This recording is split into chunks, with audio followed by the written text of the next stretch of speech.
please. Ms. Campbell, the defendant is your brother-in-law. You were married to the defendant's brother for approximately 4 months. Is that right? 5 months. 5 months.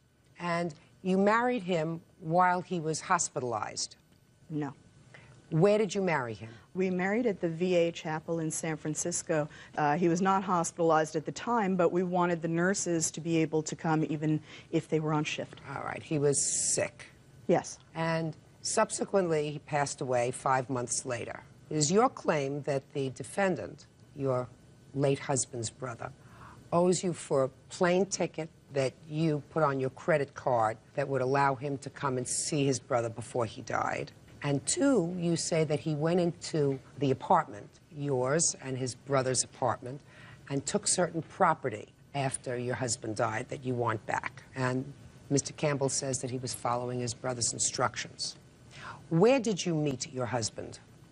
I met my husband about 15 years previously when we were both working at the same cab company. We had not dated because each time one of us was free, the other was dating someone else. When did you start dating? We started dating around February of 2000. We started going out to dinner as the night before his chemotherapy. When did you marry him? Married him August 29th of 2000. Had you lived with him prior to August 29th of 2000? Yes. Well, yes. You shared a home with him? Yes. That's my question. I want you to make sure, because that's a tenuous yes, Miss Campbell. Yes. Did you maintain your own apartment? Yes, I did. After you married on August 29th of 2000, did you and your husband go to a home that evening, either your home or his home? We went to our home, which had been his home, his apartment. And you still maintained your own apartment? Yes. Given his prognosis, the cost of getting a new apartment would have been more than our two apartments combined. You maintained your own apartment? Yes. Now, how long was your husband hospitalized before he died? A little over a month. We went up to the VA hospital in Seattle for a stem cell transplant. It would have been a month and 2 weeks. Now, after he died, what property do you claim the defendant took from your husband's apartment? Basically, a lot of stereo equipment and household goods, as well as wedding presents. I have the list right here, if I may. Take a look at it.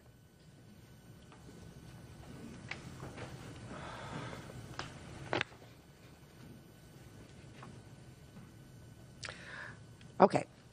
Photo albums. Are these photo albums of you and your husband? No, there's family photo albums, and I had absolutely no intention of keeping them. I just wanted to look at them and have copies made of any photos that I wanted to keep. I had absolutely no intention of keeping any family sort of photo albums? Yes. Okay. Now tell me about the ticket, the plane ticket. I have here the itinerary and the charge on the credit card for the ticket.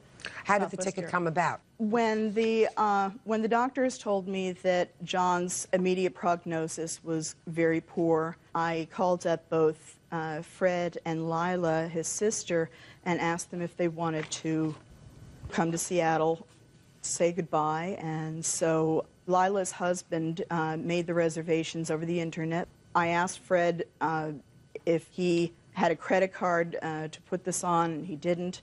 And so I said, well, here, I'll just put it on our Discover card, and you can pay me back. We can settle up later. Fine. All right, Mr. Campbell, now I'll hear from you. My brother and I have been together 47 years, and we've always taken care of one another. When he became ill the first time in '98, this is his second stem cell bone marrow transplant he has needed. During that time, I spent most every day with him. Okay. You're a good brother. Yeah. What gives you the right to go into his home and take this property? He gave me the right. Well, tell me about that. I was in charge of all his belongings. In the event that he didn't make it, didn't survive. Yeah, he had a will? He didn't have a will, unfortunately. Uh-huh. Well, then I'm sure you were told, Mr. Campbell, that you had no right to go in there and take his property. I don't understand. Who would have told me that? Well, if you spoke to a lawyer would tell you that. You have other siblings? Yes. What did you do with the property that you took? Some of it I gave away. Some of it I still have. I didn't sell anything. What did you give away? VCR, television set. Why? Because it's what my brother wanted. Did you give any of the property to your siblings? No. My siblings was, well, my son here, he was entitled to... I'm not talking about your son. Your son isn't a sibling. I'm sorry. Your siblings, brothers and sisters. Oh, no. Why not? They didn't ask. As I found out later, my sister wished to have some photos of my brother, and I have no problem with giving her any photos. Let's get to the airline ticket. Okay. Talk to me about the airline ticket. Yeah, Miss Hoffman, she called me up and told me that my brother was ill, and I should come up there and see him before something, bad happened. Mrs. Campbell. I know who he's talking about. Go ahead. And I didn't have a credit card. I have a joint account with my brother, his checking account. But they wanted to put it on a credit card, so that was fine with me. And I went up there. Miss Campbell, did you inherit or get any money after your husband died?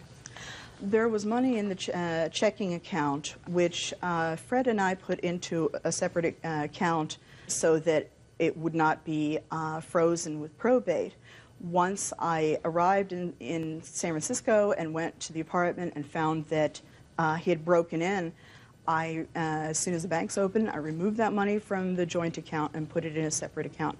Now, my husband had expenses, about $4,000 worth of, it was $6,700 in the account. He had $4,500 of credit card bills, a little over $1,000 in back taxes, rent was due, and so this money all went towards his expenses. I'd like to add that I had no problem originally with Fred having whatever he wanted of John's things. It didn't matter, and I knew that Fred would get far more enjoyment out of the stereo equipment than I would, and I was perfectly happy with all that. However, when he broke into my home, all bets were off.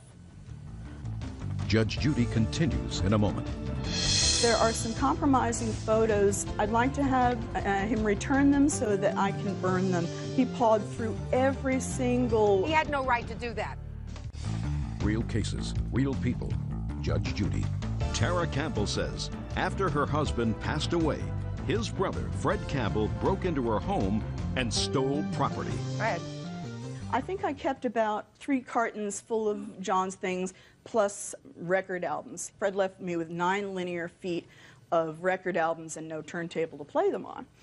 Other than that, everything went to the Salvation Army. And what the Salvation Army wouldn't take went out on the curb, and various neighbors took it.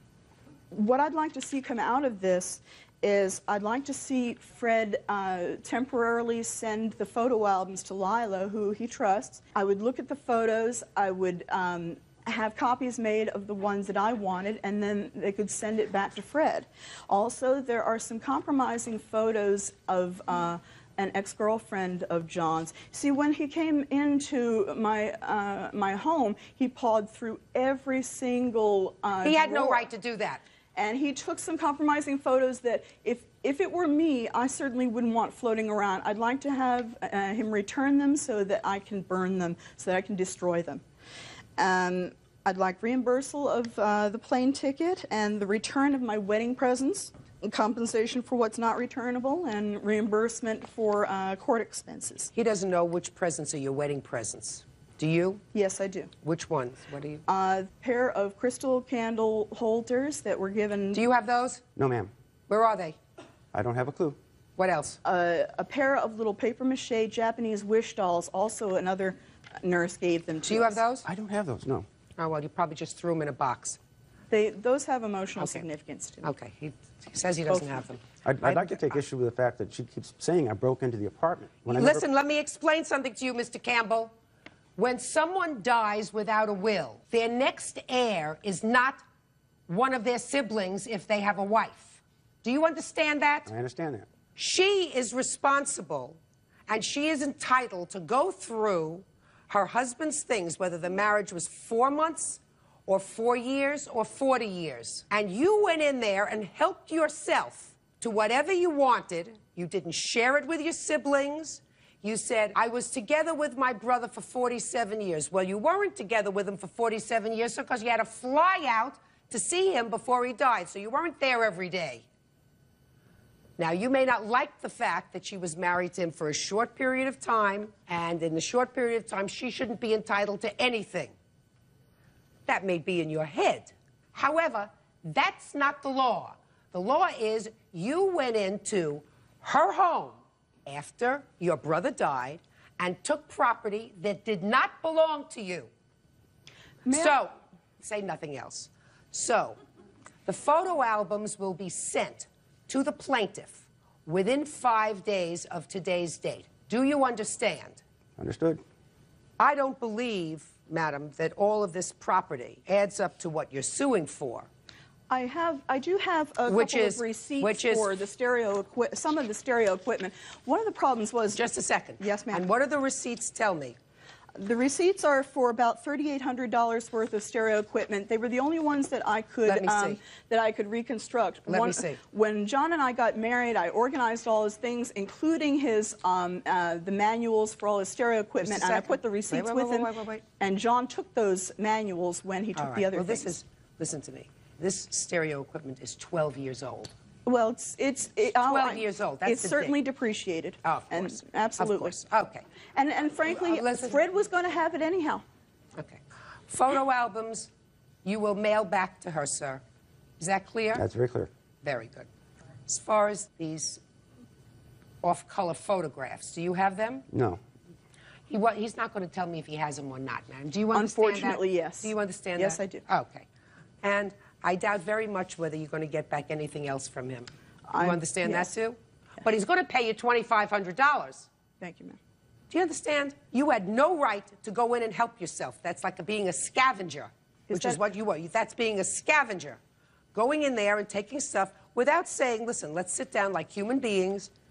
There are certain things that I want that are sentimental value of my brother's that I would like. There are certain things that I know he wanted me to have. Would you mind if I took them? But to go in there on your own and help yourself is nothing more than a scavenger.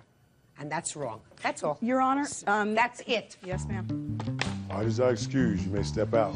Plaintiff took the opportunity once I went to Seattle to change the locks in my brother's apartment. Actually, we had a security issue about a month previous, and that's when I had the locks changed. She had no right to do that. The next day, my husband had an episode and went into a coma. So the last thing on my mind was sending Fred a set of keys. It just seems to me that she knew what she was going to do ahead of time. And now the next case. All parties in the matter of Batt versus Ferguson. Step forward, please. Sheet metal worker Stephen Batt is suing his former friend, 24-year-old landscaper Jennifer Ferguson. Stephen claims, due to her negligence, his property was stolen from a storage unit. Mr. Batt, the defendant had a boyfriend who was in jail.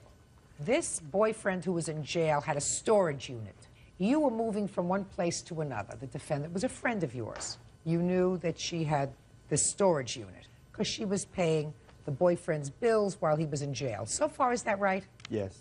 Somewhat. Close. In any event, she let you move all your stuff into the storage unit.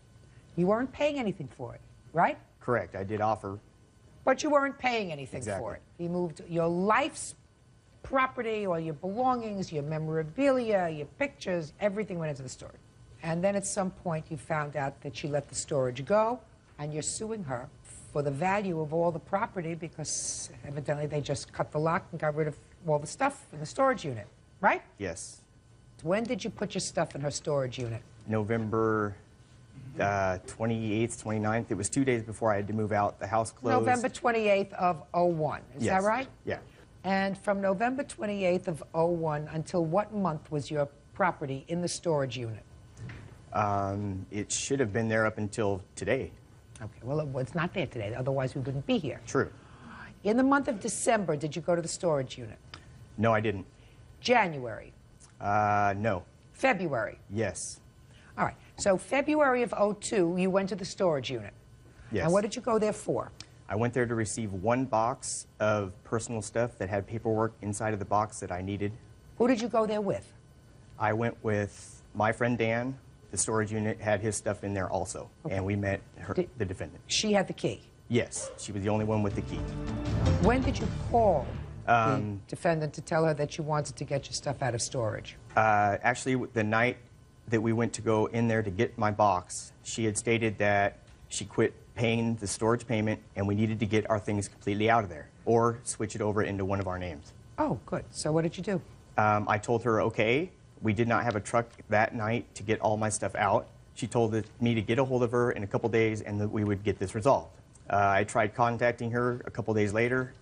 and she never returned my phone calls. I tried emailing her. How about going to the storage unit place and telling them you wanted to put it in your name?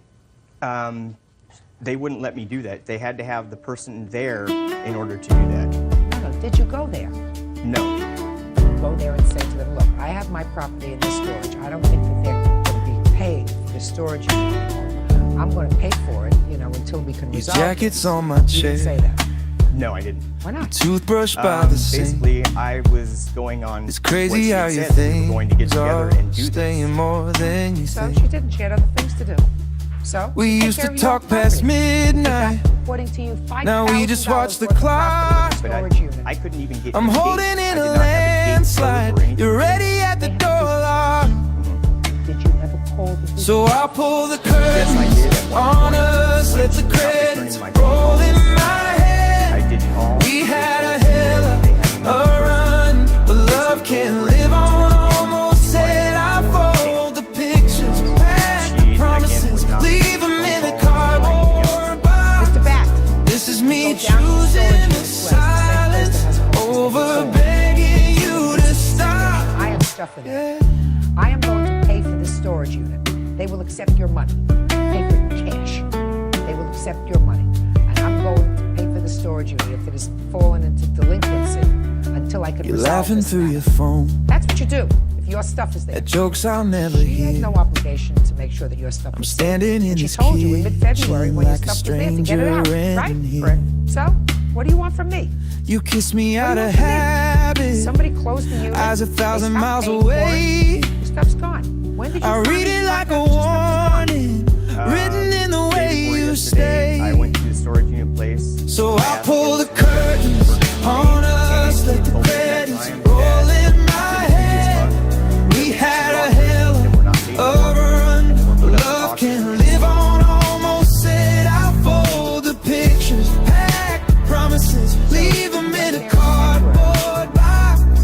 This is me choosing the silence over begging you to stop. At least from February to Maybe November, we were April, just a but the reason season, that it was put changing up for auction color, was because nobody losing paid for it, light. right? I'd rather Correct. walk So out why in did the you pay for it? daylight, You didn't pay for it fade in out November, every December, night. January, or February. 4 months, 3.5 So months. I'll pull you the didn't pay for the storage curtains unit anyway. on So pay us, for it let for a the month. credits roll Then in you're my assured that your head. stuff is safe. We had a You don't let hell the chick have the of property a and sell it. run, but love can't live They on. sold it. Almost said I fold the pictures, had the promises, leave them in a cardboard box. This is me learning to let go, even if it hurts a lot. Defendant was an employee of your company. That's correct. To what I read. And it's a small company that's owned by you and your husband? Yes. According to your complaint, you made a loan to the defendant in the amount of $2,000. The purpose of the loan was so that she could leave an abusive relationship with her husband. In addition, according to what I've read, she took an additional $600 from the company. She did not leave her husband. They're going to have another child. In addition to that, she was terminated from your company, according to you, for cause, and you want your money back. Yes, Your Honor. Ms. Tackers indicates that she was fired. She was not fired for cause. She was fired because you were annoyed that she went back to her husband. She doesn't make clear to me in her answer about this $2,000 loan, but she has a counterclaim for $2,000 for wrongful termination. She says that because of your actions, she's now left without insurance, she's pregnant, and there was no basis to fire her. So that's what this lawsuit is about. Ms. Warren, when did Ms. Tacker come to work for you, and what kind of employee was she? What does she do for your company? Oh, she came to work for us approximately 2 years ago, and she came as a full-time support person for our office. What kind of company is it? We blend specialty epoxies for application to manholes and tunnels and infrastructure, and we have a patent on that particular process. And when was this $2,000 loan? How did it come about? Ms. Tacker had been having, she had related to me that she'd been having a lot of problems with her husband. At one point in the office one day, she broke down and cried, and she related to us that she just had to leave. She didn't know what she was going to do, but she wanted to borrow money for a security deposit and first month's rent on another apartment. So far, is that correct? Correct. Okay. Go ahead. So subsequently, I did lend her that $2,000. She seemed to still be continuing to have problems with her husband, but she didn't leave him. When was she supposed to pay you back? Well, we spoke about that. She said, you know, after she had left and set herself up in a new place, you know, that she would be able to start paying me back. So far, correct? That's correct. Okay. Did she ever pay you back any of the money? She gave us a total of $800 towards everything she owed us, which was about $4,000. Go ahead. Later in the summer, there was also another loan for $600. How did that come about? I really don't know. It was written out of my company checkbook.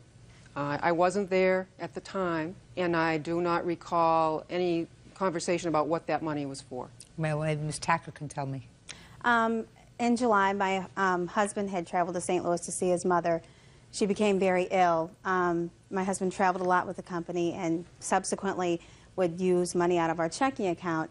At that time, I actually had checks that were going to bounce, and I called Jane and I said, Jane was in the office, we were together, and I approached her and I said, I know that I owe you money. I said, I'm in kind of a bind right now. Fred's used our debit card again on his travels, and said, can we just continue with the payroll deduction, and can I borrow an additional $600 so that I wouldn't bounce checks, and she agreed to that. You don't remember that? I wasn't in the office, and the check isn't in my handwriting. It's in Miss Tacker's writing, so I believe that if I were in the office, I would have written that check. She wasn't in the habit of writing checks out of that account for me.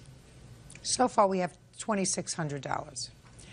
When was she terminated? She was terminated in January 2003. Why? I had confronted Miss Tacker and her husband regarding a gas card, a company gas card. Your company gas card? Yeah, it was a company gas card that we have for our construction personnel that travel state to state. And those cards are numbered. They don't have names on them, but there's number 2, number 3, number 4. Now, towards the end of the year, when we were going through our accounts, we noticed a card that we didn't have assigned to anyone that had been showing up all year.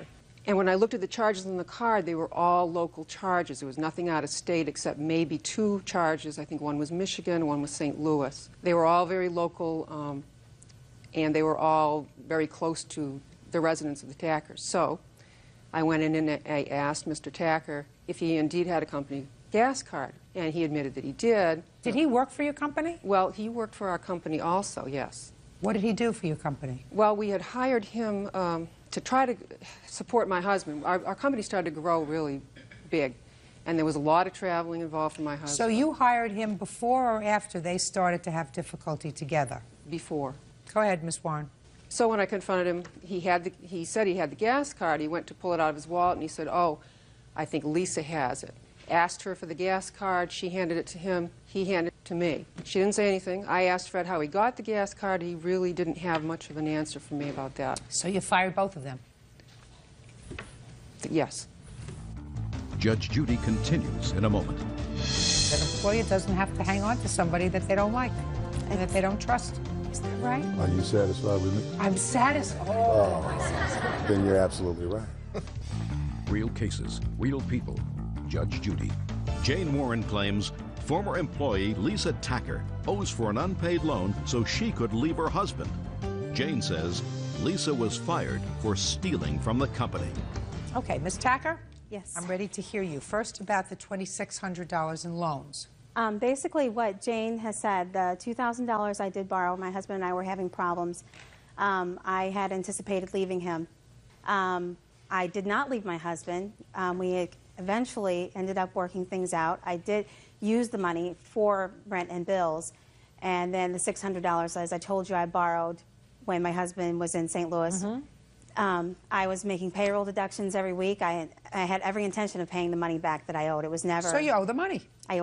I was making payroll deductions against it.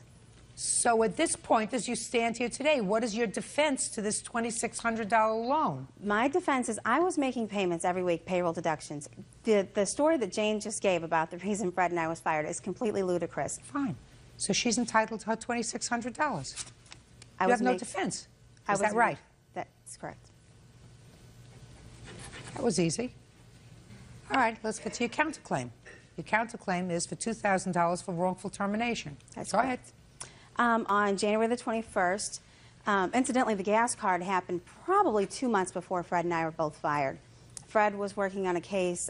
He had uncovered some information about some test results in Birmingham, actually saved the company probably a multi-million-dollar job in Birmingham, Alabama. How did he get the gas card? The gas card was given to him by Shelley.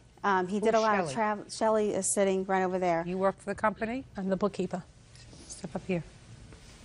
What's your last name? Fournier? Did you ever give either the Tuckers a gas card? No, Your Honor. Neither one of them. Where are they kept? When the gas cards were ordered for the crew, the gas cards were sent to the crew members that are on the road. No one in the office or in the state of Massachusetts has a gas card. Sit down. Go ahead. Your Honor, that Fred was traveling a lot for the company, and like I said, he used our debit card a lot. He was reimbursed for his expenses, but a lot of times he had to come out with them before the reimbursement. As far as my termination, my husband and I, like I said, were both employed. On January the 21st, I believe it was Tuesday, we had just been paid. Danny came, and I went to Danny. I had just finished some paperwork for him. I went into him and said, I'm getting ready to leave for the day. He goes, well, can I see you both in my office? I'd like to talk to you. We both went into his office. He told Fred that he was not happy. He said he was aware that I was looking for another job. I laughed at him. I'm pregnant. There's no way I'm looking for another job. I have health insurance. Told Fred that he didn't trust him, that he didn't want him to come back, and he was firing him. He turned around and looked at me and said to me, you're the best employee that I've had. I really don't want to lose you. I hope we can work something out. At this time, I'm 13 weeks pregnant. I'm hormonal. My husband's just been fired. So I told him, I said, look, I'll talk to you in the morning. I have to go home. Got home and really was kind of relieved about the whole Danny-Fred situation being over. It had caused a lot of tension in the office. And who's Danny? Danny is sitting right over there. You said that you're really kind of relieved because of the whole Danny-Fred situation because it was too tense. What was tense about it? Well, one day that, like I said, Fred had just saved the company a multi-million-dollar account. Some days things were great. Some days, Danny hated Fred, and Fred was the worst thing that ever happened. And it was just a constant personality clash there. There were always problems. And that's fine. Irrespective of the gas card, an employer doesn't have to hang on to somebody that they don't like and that they don't trust. Not in America. And I completely understand that. Isn't that right? Isn't that right? Are you satisfied with me? I'm satisfied. I'm satisfied. Then you're absolutely right. Well, and that evening, like I said, I was told by him that he wanted to keep me on as an employee. I got up the next morning. I was on my way to work. I received a phone call from Danny stating that it would just be best if I didn't return to work because my presence made Jane feel too uncomfortable in the office. That was the reason I was given for being fired. So what happened? So I tried to call Danny repeatedly with no luck. Sometimes he would answer his phone and say, I'm in a meeting, or I'll call you back. So that Friday I sent an email to Jane and said, look, I've been trying to get in touch with Danny, and I addressed the fact, I know I owe you money. I said, I think that I'm not being unreasonable in my request for severance pay. It's going to take a while for unemployment to go through. My unemployment, incidentally, was denied. Because? Their reason was that I was knowingly conducting my own business from the office. That was the determination that I got from unemployment. What business were you conducting from the office? I don't know. Were you conducting your own business from the office? No, not to my knowledge, I was not.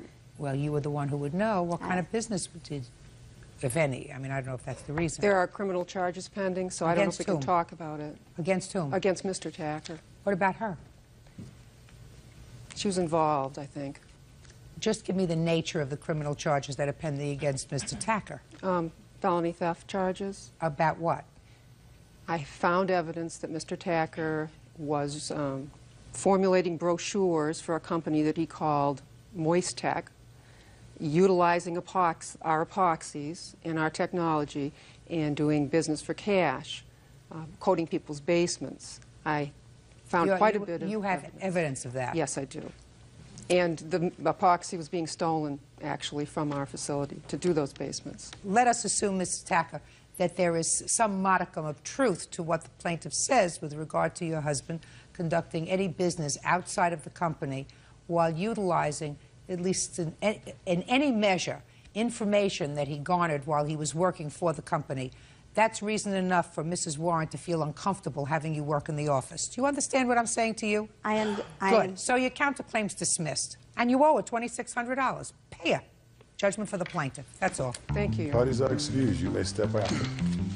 I really thought we were friends. We were very, very close. We were friends in the past, and I felt very personally betrayed as well as betrayed through the business. Mr. Warren's personality and my personality kind of clashed from the very beginning when I was hired with the company. Mrs. Tucker was a great employee. Unfortunately, she got tangled up in some illegal activities in the company, and she had to be terminated. And now the next case. All parties in the matter of Kanoki versus Simpson. Step forward, please. 25-year-old insurance adjuster Steve Kanoki is suing his former friend's girlfriend, 26-year-old homemaker Tony Simpson, for throwing away the faceplate to his car stereo. Mr. Kanoki, it is your claim that the defendant either threw out or destroyed purposefully a faceplate for a stereo. Right. Is that for your car? Yeah. Yes. Yes. That's the thing that fits over the whole gizmo, so it makes it look nice. Yeah, and it's detachable, so it's kind of theft-proof because the rest of the stereo is no good without the face. Why would she do that? When did she do that? How did you find out that she did that? Because you didn't see her do it. Right. We've never gotten along. That's no secret with any of our friends. Okay, you don't get along with her. She's a friend of yours. Right. I lost it. My car broke down, and I had to take the faceplate out because it was about 10 miles from my house. Roger came up to get me, so I grabbed all my insurance money. Roger is your friend? Right. Oh, okay. You took the faceplate off your car. Right. When? Probably 3 or 4 months ago. And where did you put it when you took it off your car 3 or 4 months ago? I put it on the table in my home. When was the last time you saw it? 3 or 4 months ago. And when did you find that the faceplate was missing? A week later in July 2002. Because why? Because you went to look on the table where you would put it? Yes, because I'd gotten my car back. You went to look at the table. Right. And it wasn't on the table where No, it you had wasn't. left it. Who do you live with? I live by myself. Who else has access to your house? All my friends. How many? Yeah, a good 7 or 8. Does anybody else have a key to your house? No. But your friends come and go? When I'm there, yeah. Okay. Now, what makes you think she took it from your house? She told me. Okay. When did she tell you she took it? Probably 3 or 4 weeks ago. Tell me what she said to you. Her and Roger were in a fight that night, so he called me to come get him. He came over, she was calling a lot, so I was like, please quit calling. Then she got mad, and she called and left a message on my machine that said, why don't you ask Roger what happened to the faceplate to your stereo? And I've got that on tape. She said to you, why don't you ask Roger what happened to the faceplate on your stereo? And she told me that she had thrown it out the window of her car. On the tape? No, all I have on the tape, it says, why don't you ask Roger what happened to the faceplate to your stereo? Okay. So did you ask Roger? He told me to call her and ask her, and I did, and she told me that she took it and threw it out the window of her car on the way home. Okay, let me hear. I was out Look of town. at me. I was out of town, and Roger took my car and picked him up when his car got broke down. He left it in my car. I didn't know. Who left it in your car? Steve left his faceplate in my car. And I didn't know whose it was. For 2 weeks it was in there. Nobody said anything to me about it. Nothing. And when I cleaned out the car, I threw everything out. And then Roger comes to me and he says, well, what happened to it? And I said, I don't know. What are you talking about? And he says, well, Steve's faceplate was in the car. And I said, well, I cleaned out the car. It's in the trash. So you did not take it from his house? No. I did not take it from his house. Here.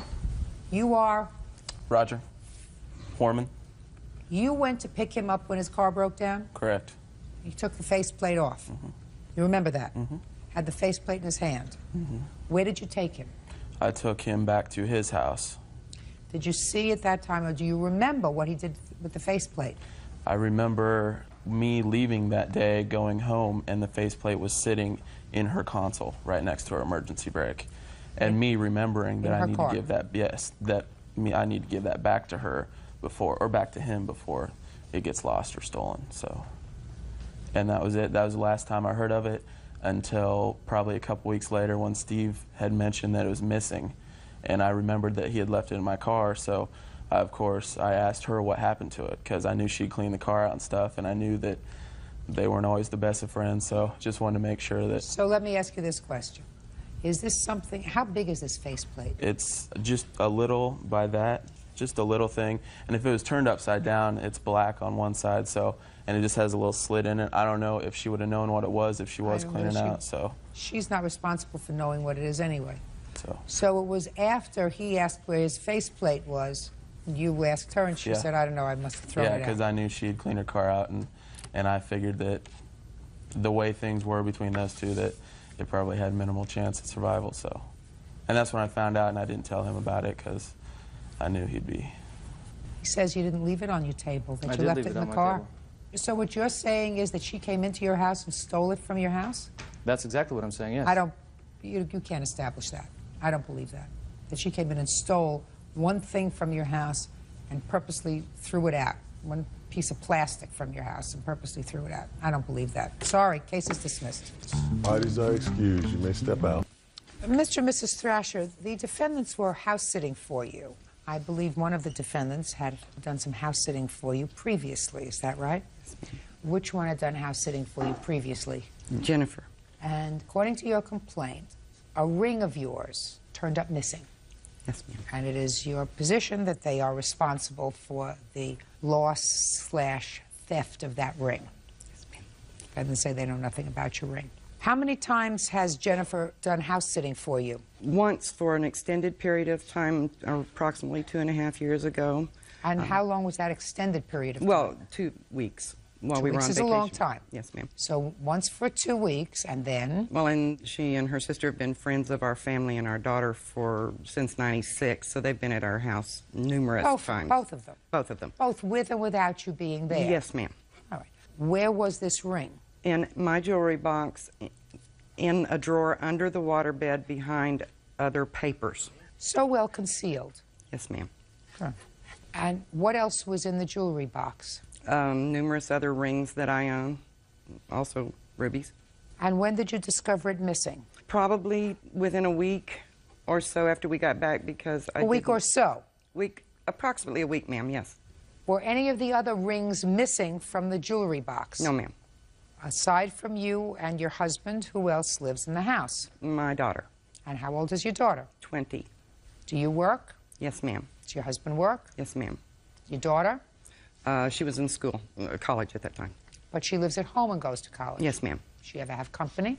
She does, but she was on vacation with us. I'm talking about when you came home. Oh, very rarely, no, ma'am. She has a boyfriend that comes occasionally, but not during the period of time that before we discovered this ring gone. Well, you don't know that at all because you were working. True, but she's usually tells me when he comes there. Who knows?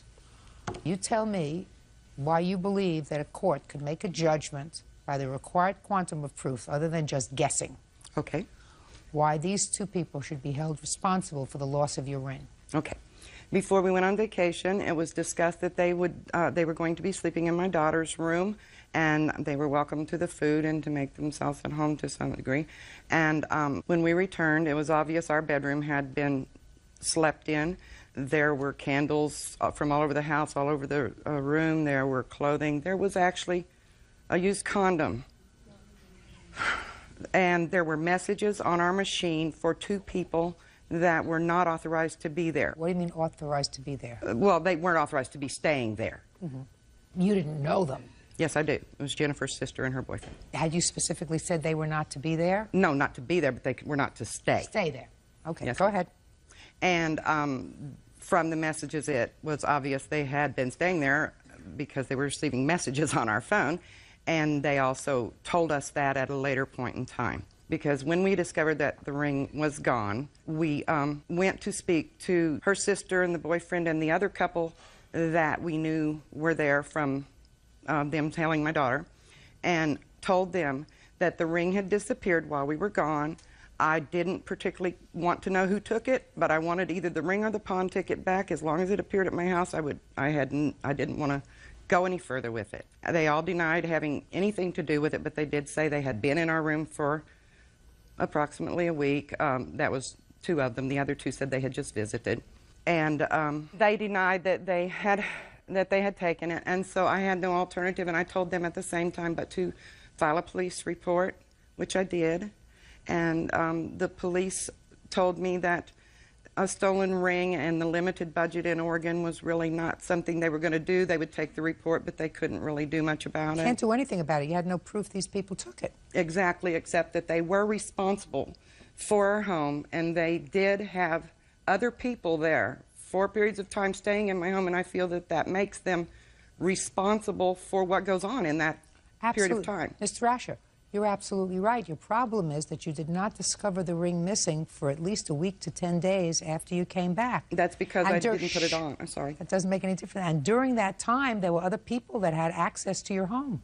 So that if you had checked your ring box before you left, and everything was there, and you left them responsible and indicated to them that anything that comes up missing in this house is going to be your responsibility, and immediately on your return you checked and found the ring missing, that would have meant that during their watch something was stolen from the house. That doesn't necessarily mean that they took it, but by permitting someone else to be in the room, it closes the circumstantial evidence that during their watch the ring was missing.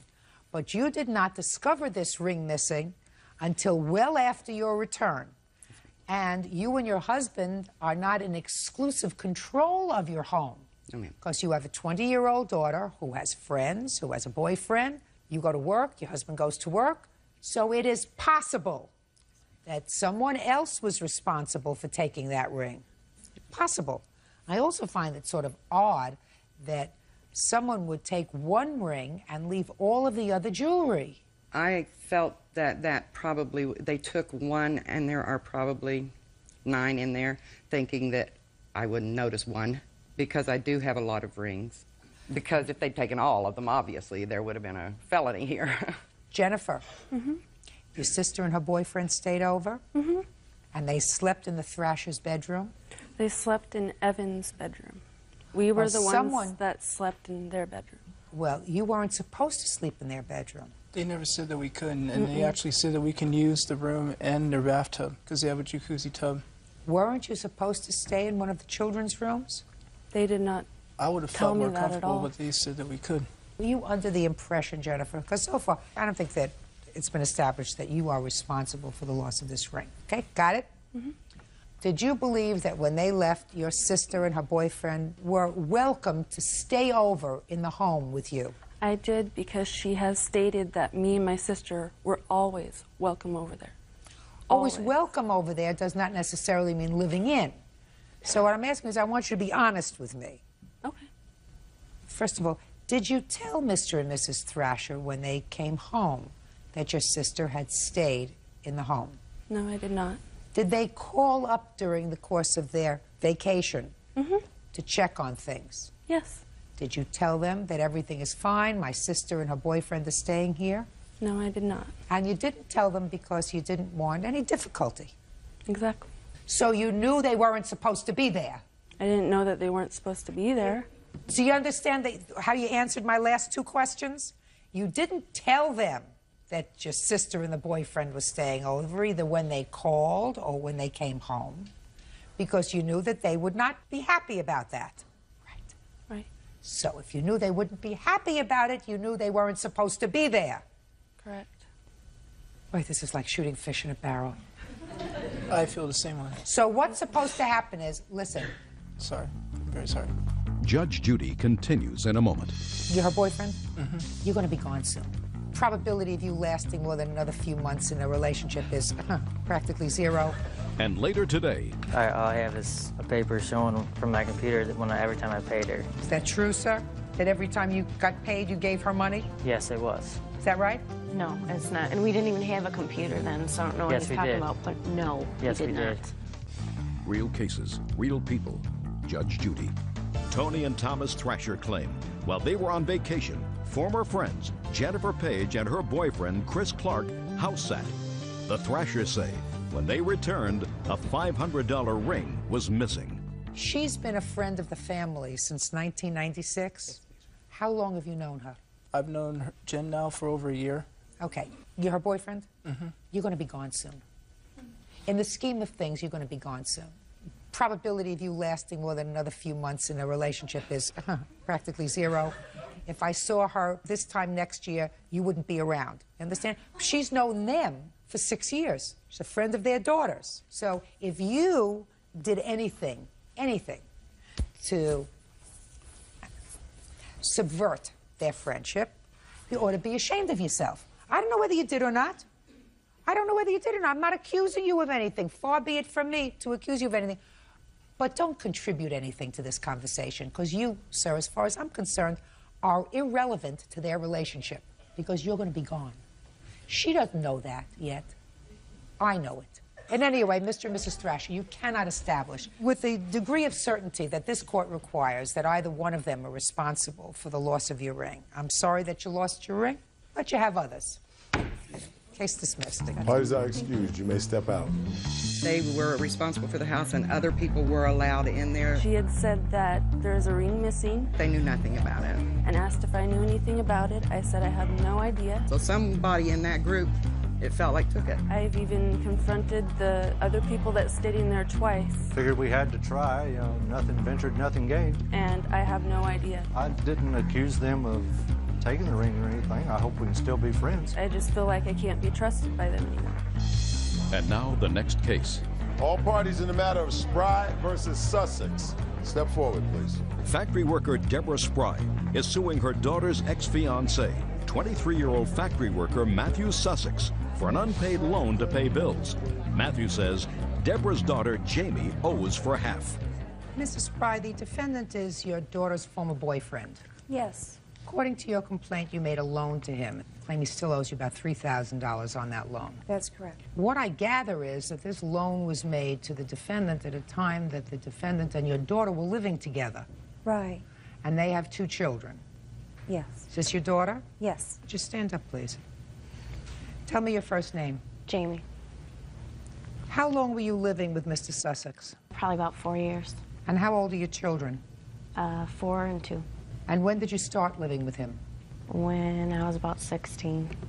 Well, actually, he moved in with my mom when he was about 16.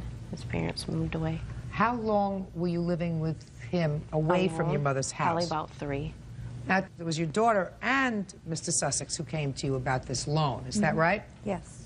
Tell me about when that happened and what the conversation was. Well, first it was brought up, do you think that you would be able to lend Matt some money to consolidate his bills? What kind of bills?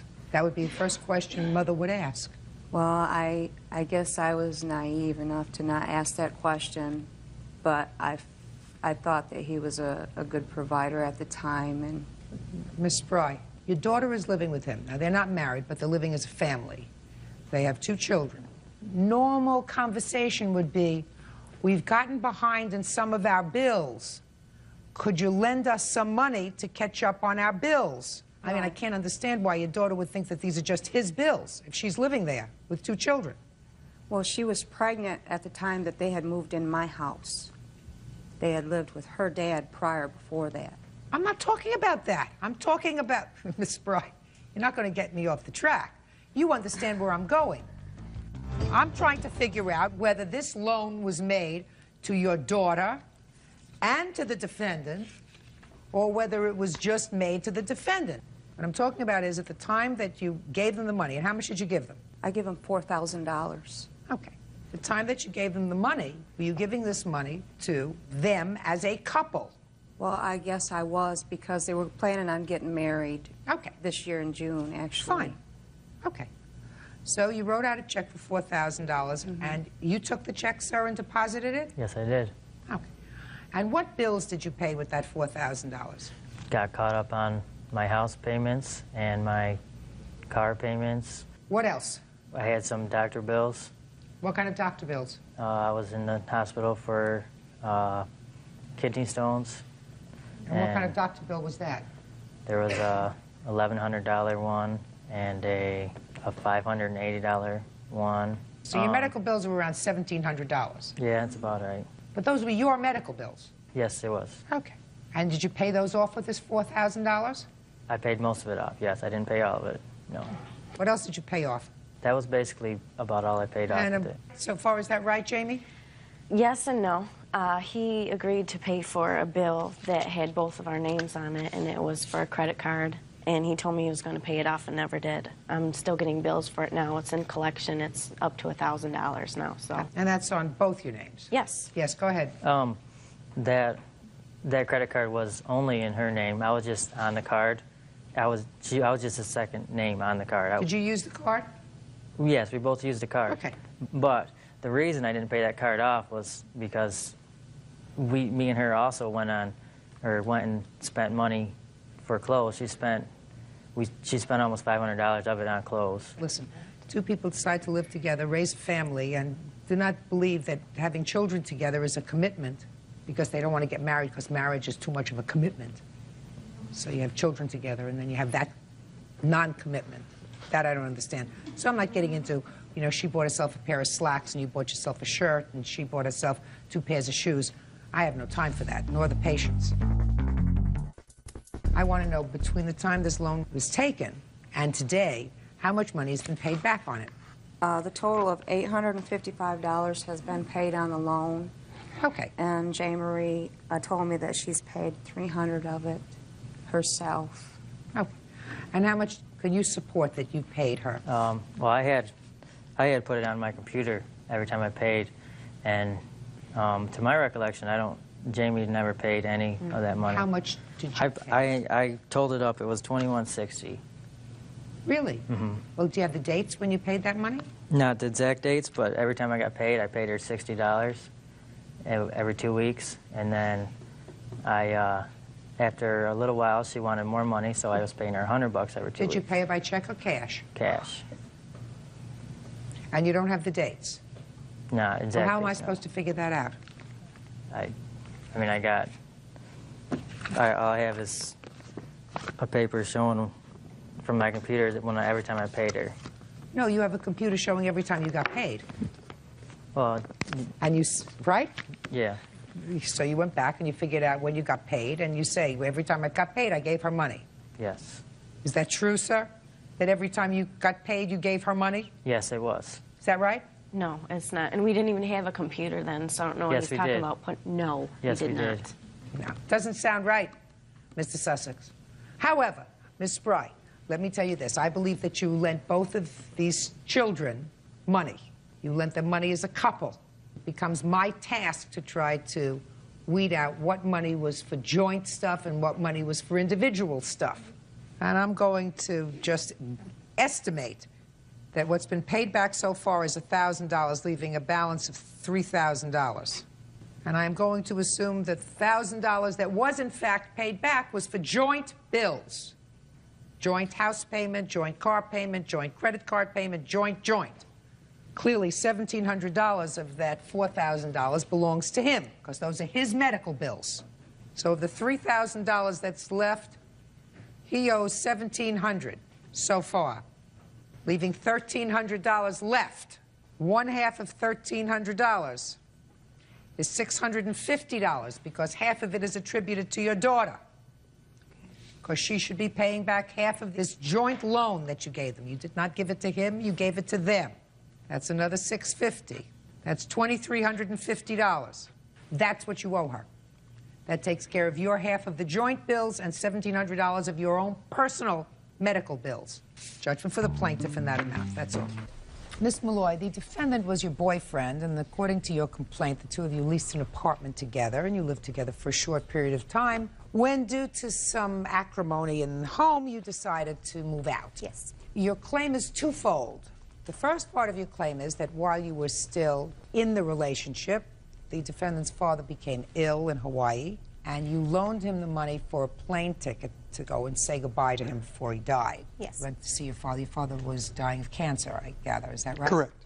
And he has never repaid that loan. He has not. The second part of your claim is that the landlord of the apartment that you were living in is holding you responsible for some $800, which is the last month's rent, and some cleaning fees and late charges. You are not living there the majority of the lease, and it is your claim that you should not be responsible for that. The defendant says that the plane ticket was not a loan, but a gift, and that you actually owe him for half the rent the time that he had to live there and absorbed the entire rent when you moved out. That's your counterclaim. That is correct. Okay. You understand all that, Bert? Yes, I do. Okay, good. If you understand it, then I understand it. When did you lease this apartment? It would have been last May 2001. And when was the plane ticket? That would have been in July of last year. Under what circumstances did you put this ticket on your credit card? I want you to tell me about it. It was a last-minute decision. We had known his father was ill for some time, but it came up that he was very ill. The end was very near. He has very poor credit, so he has no credit card or anything to that matter. And he had money in his 401 or whatever at work, but didn't have instant access to it. So I said I would put it on my credit card in the event that once he got to the money from work, he would pay me back, or whatever means he would get the money, income tax, whether it was taking it from his work account, whatever. Miss Malloy, I want you to listen to me very carefully.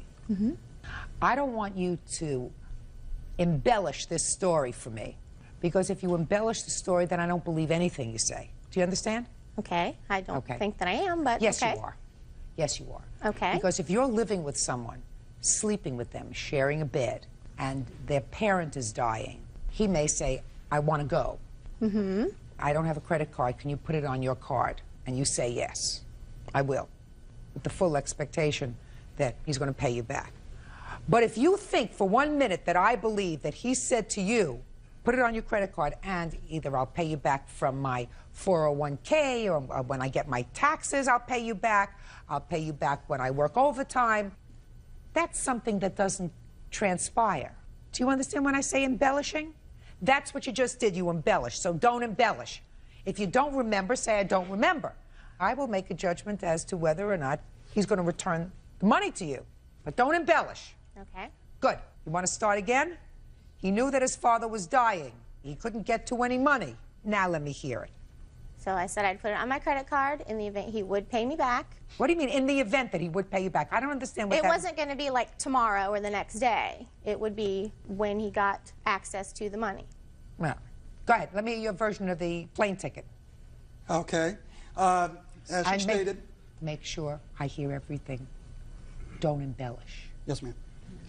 As she stated, my father was very ill. Last minute thing, the family called and says, listen, if you're going to come see him, come now. And it was a holiday, so I did not have access to my credit union to obtain the plane ticket. Okay, great. Now let's stop there, Mr. Anderson. Okay. So it was on a Saturday of a holiday weekend. Right. But I gather from what you just told me, had the call come in on a Tuesday, your emotional state at that time was, I want to see my father before he dies. I want to say goodbye. So you would have gone to your credit union and gotten the money, right? Possibly. What did you say, Bert? You see what Bert is saying to you? Do you understand what he's saying to you? You're going to answer my question. Okay. You hadn't feuded with your father. Actually, I have. Oh, good. So you wanted to make up with him before he died. That's a very good thing. I was contemplating doing that, yes. Good. Don't you love it? Don't you just love it? So you had a father that you were feuding with. He was dying of cancer. If you want to come see him, come see him. You wanted to put things to rest before he was laid to rest. If it was on a Tuesday, you would have gone to your credit union and gotten out the money. Is that a fair statement, Mr. Anderson? Yes. Perfect. But it was on a Saturday, so you had no access to your credit union. Correct. So she put it on her credit card. Correct. So you pay her back. Judge Judy continues in a moment. Did you, in fact, move somebody else into the apartment? No. Yes, he did, Your Honor. What's her name? Jeannie. You know a Jeannie who slept over at the apartment occasionally? I'm sorry, what's that? Jeannie. And later today. I didn't plan on keeping receipts because I didn't think it was necessary with my parents. I hate to see parents bring their children to court. I was there to give them a hand up, not a hand out. Real cases, real people. Judge Judy. Michelle Malloy says, former live-in boyfriend Rick Anderson owes for a plane ticket and rent. Rick says the ticket was a gift. So, how much was the plane ticket? With all the interest that accumulated from the time that it was on there, it's roughly about $1,400. What's roughly? In court, we don't deal with roughly. Well, how much was the original? How much was the original ticket? Original ticket was $1,166.84. Okay, and this was a year ago. Yes. And when did you begin to fight? We had our fights now and then, but I'd say the beginning of the end was probably August. Okay. And when did you finally move out? I moved out January of this year. What discussion had you had with regard to moving out? It was discussed that he was going to look for a place, and as soon as he found a place, he would move out. When did you have that discussion with him? Oh, gosh. September, October. Okay. So at least 3 or 4 months before you weren't getting along. Well, what do you mean, well? What we does were that mean? on and off getting along, but for the most part, we weren't. I mean, we'd be civil. Hi, how you doing? Passing, but we weren't In sitting December down. of 2001, were you sharing a room? No. Is that true? Correct. Okay. So it's time to move on and move out. So somebody had to move, right? Yes. How come you didn't move? How come I didn't move? Because I couldn't financially. And the place that I was at, I was obligated under a lease. And I told him... How much was your rent? $743. When she moved out in January, you still had January, February, March, April, and May. 5 months left on your lease. How did you pay the $743? I paid it. How did you pay it? By check. Well, if you said you couldn't afford to move out, but you managed to pay the entire rent, $743, after she left, so why did you just find another place? Because I was still under that lease. Yeah, but you had already had an opportunity to discuss with her what would happen if you moved out, and she would take over the lease. You discussed that with her. I know you discussed that with her. Correct. Right. So she decided to move out instead. Yes. That's smart. Thank you. Okay. Did you pay the last month's rent? The last month's, no. Why not?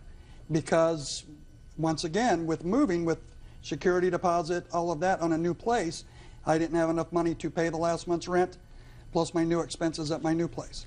Okay. You understand that that's not her responsibility. It's your responsibility. I feel that it was both of our responsibility because we were both on the lease. No. She gave you an opportunity, Mr. Anderson, to move out, and she said, I'll assume the rent. We're not getting along. It's too painful for both of us. We shouldn't live together. And she's absolutely right. I mean, you're not married. You have no children together. Is that a fair statement? Mm-hmm. No? Mm-hmm. You move on. You chose not to do that. You chose to stay in the apartment. Well, then you can't have it both ways. You can't have it both ways. And I would tell her the same thing. If the situation were reversed, I would tell her the same thing. You can't have it both ways. In any event, somebody's going to get stuck, and it's not her responsibility. Mr. Anderson, your counterclaim is for the half of the rent for the 5 months that she wasn't there, that she was obligated to pay under the lease.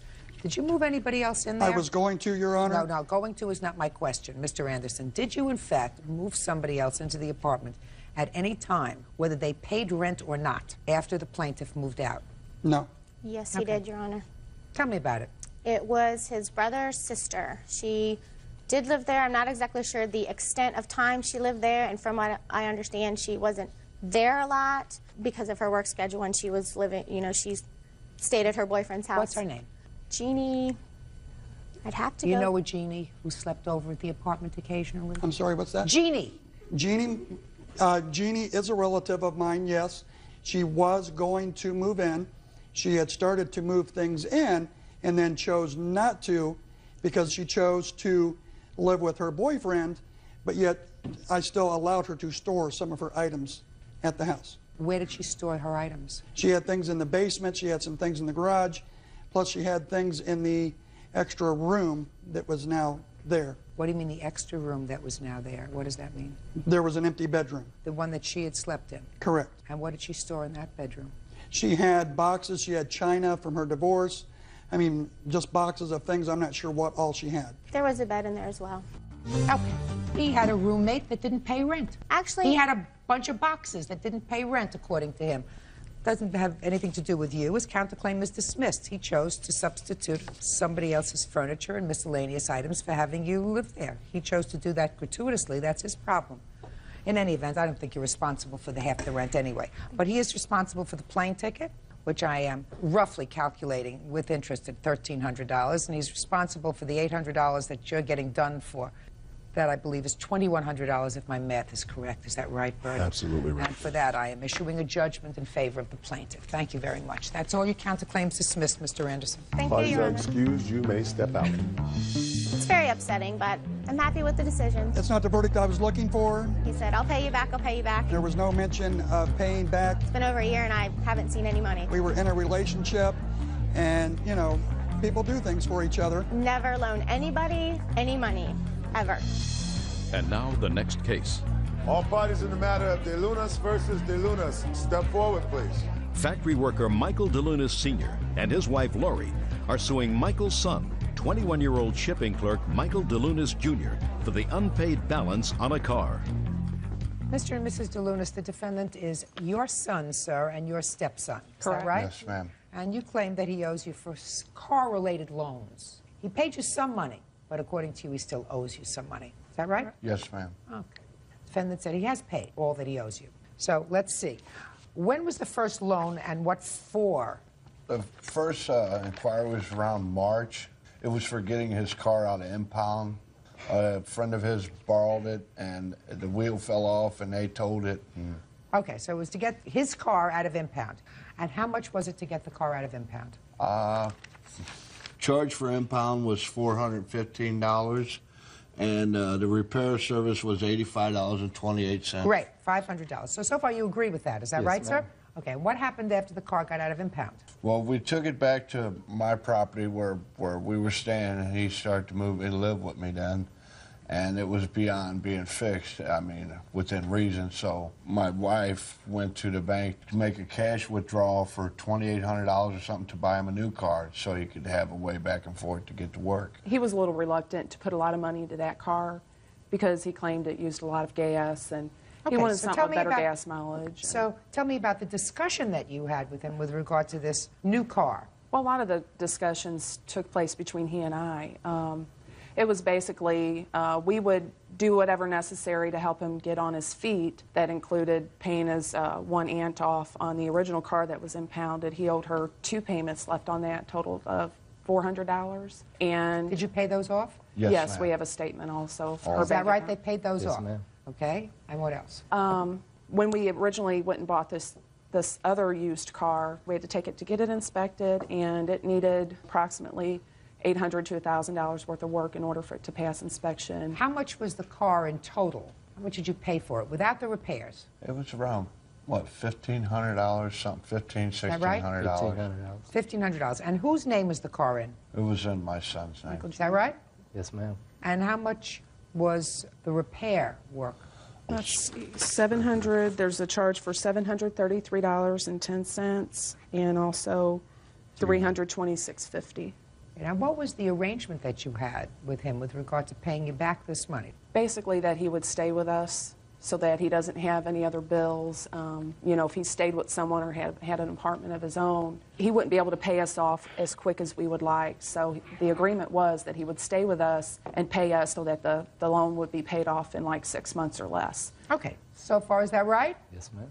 So how much did you pay off, sir? I actually paid off, I believe it was a little more than $2,000. How much did he pay off?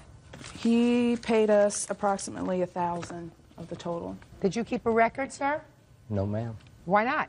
Like I said, it was my father, my parents. I didn't plan on keeping receipts because I didn't think it was necessary with my parents. They kept receipts. Right. Well, that's why I didn't believe that I would need receipts. Because they kept. Because I believe, you know, my Fine. father. So do you have a schedule of how much he made in payments? Yes, Your Honor. I have the interest, the dates, everything. I wrote it down. I have no reason to take my son for any money. I was there to give him a hand up, not a hand out. Well, let me ask you a question. The interest was interest that the bank was charging you? For the credit card, the just cash the credit advance. card, but weren't charging him any interest yourself? No, just whatever they charged on the credit amount. Okay, so they kept the record. So now I hear your defense. Well, like I said, I borrowed the money for the cars. But I told them that I didn't want an excessive amount on another car. I didn't want to go into too much debt because I had just paid off almost $5,000 on the previous car. And like I said, that took a lot of my money and had me, you know, it's hard to get back on your feet. I'm ready for the defense, sir. Give me the defense. Go ahead. Well, I almost paid the $2,500 off, which was originally what I wanted to borrow. No, you only paid off $1,000. $1,000. Well, I was told that it was almost down to $2,200. Well, now I have after my last payment. $2,460. Go Okay. ahead. And the excessive repair amounts and stuff, that I don't know where they, like I said, I didn't expect all that excess money to come into it. You know, How old are you? I just turned 21 in December. Where's the car now? Actually, it had a cracked head, and it only lasted for 2 months. And So then where is it now? the motor went out on it. Where is it now? I had to sell it. So your defense really is that the car didn't run very well. I actually had a couple of other cars that we looked at previously, and he took a look at them, and they all had problems, or they would kill me in the long run. But this was the good car. You went with them to choose the car. Right, but I'm not the car expert. I don't, like I said, I didn't know about it. I was told it was a good running car. Who's the car expert? My father. No, ma'am, I'm not. I looked at the car and I asked him if that's what he wanted. Can't tell me. And then he was happy about the car, Your Honor. And then when we got home to get it inspected and found out it needed all these repairs, and he agreed upon getting the repairs done, I put them on my credit card. Listen, I hate to see parents bring their children to court. Yes, ma'am. I mean, it's no question he promised to pay you the money. You had an agreement, a contract that said, a verbal contract that said he would pay you the money. I feel terrible, young man, that you don't have the car, but you still have to pay for it. Right. Because they still have to pay off their credit card. Right, I understand. I planned on paying them back. Good. Judgment for the plaintiff in the amount of $2,460. That's all. Parties are excused. You may step out. Have a seat, sir. Ms. Henriksen, you purchased a used car from the defendant who was a friend of your boyfriend's, according to what I've read. This car was purchased some time ago. You gave him a down payment, and then there were a series of circumstances. In any event, he took the car back. You want what you paid in on the car, or the car. Yes, ma'am. Mr. Mitchell says that you didn't abide by the terms of your contract with him, even though it was a verbal contract, and he really got shafted because a car that was once valuable, he had to ultimately get rid of for a lot less money. Is that right? That's right. Okay. When did you purchase this car from him, Ms. Henriksen? I purchased it in about late July of 2001. And what kind of car was it? It was a 1991 Pontiac Firebird. And what was the agreed-upon purchase price? $4,500. So far, is all of that correct? Yes. And you gave him a down payment? Yes, ma'am. $1,500. What were the payment terms? The payment terms were going to be agreed upon the amount it was going to be based on what I was making. I was working as a telemarketer, and so I was unsure of the paychecks I was going to be getting. So he agreed to give me a couple months to get settled in my job so I would have an average paycheck so I could make adequate payments. Did you start making payments to him? No, ma'am. Did not? No. Tell me why. I was unsuccessful as a telemarketer in the state of California, and I decided it was best for me to move to Idaho, where I'm originally from. At that time, I had found work in a heartbeat, and I was willing to make payments at that time. Just a second. So in October, you did not make any payments as you promised? No, ma'am. So you breached the contract? Yes, ma'am. There you go. Breached the contract. You left that out of your papers. He's not, let me explain something to you. He is not a partner in your misfortune. He agreed to give you, out of the goodness of his heart, time to pay, and you didn't. All right, so now we come to October, and you made no payments. What about November? And by November, I had established a job in Idaho, and I had listed into the Army National Guard. Did you make any payments in November? By November, he had asked for the car back, ma'am. I did not make a payment, no. Were you still driving the car in November? I had driven it back to the state of California. To give in it back November? to him. Yes, When in November? Right before Thanksgiving, ma'am. So the end of November? Yes, ma'am. So you made no payments in November? Yes, ma'am. Now, did you have his permission to take the car from California to Idaho? He did not tell me that I could not. Yes, sir. That's not true. Go ahead. The agreement was when I found out that towards the end of October she was going to move back to Idaho because things weren't working out here and she could find work there, I said, that's fine. I was initially approached by my best friend Dennis, which is her former fiance, and he had let me know she was moving, so I said, that's fine and everything, but the car is not leaving California until paid for. Right, that sounds smart. So we had talked about it. The next day, she had talked with Dennis, and they both decided that she would take his Honda to Idaho, and he would stay in California and make monthly payments to me since he owed her money on a previous car accident he was in that her family loaned her. And then when she decided to move to Idaho, come to find out, my car was gone and the Honda was out in front of our apartment complex. And you took it back? Yep. How much did you ultimately sell it for or get rid of it for? I didn't ultimately sell it. It was impounded by the CHP for non-registration. I had it in my carport at my apartment complex because I was holding it for her. When I retained the vehicle back in November, the new agreement of our verbal contract was for me to hold it. She said she was getting some sum for signing up, going to boot camp, and she would get more money when she got out. When she got out of boot camp, she would pay me the $3,000 owing, and then in essence the car would be hers. I would transfer title. Well, everything was hunky-dory. I held the car for her. She gets out of boot camp. When did you get out of boot camp? June of 2002. Okay. What happened when you got out of boot camp? I had the money for the rest of the car. I had the $3,000 he requested. I called and I called. He did not return any of my calls. The one time I did get a hold of him, he told me that he no longer had the car. When was that? That was early August of 2002. Just a second. You got out in June of 2002. Yes, Where were you ma'am. for 2 months? I was calling him all summer long. Calling him, he would not call me back. I have proof that he received my calls and did not call me back.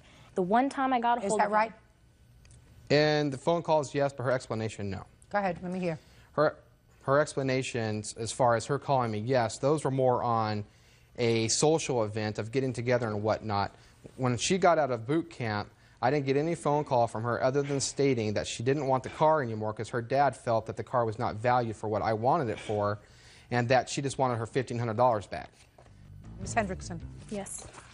You know, ordinarily I am very sympathetic to people who put a down payment on the car and then for some reason that I quite frankly wouldn't understand, the car is taken back and people want their money back.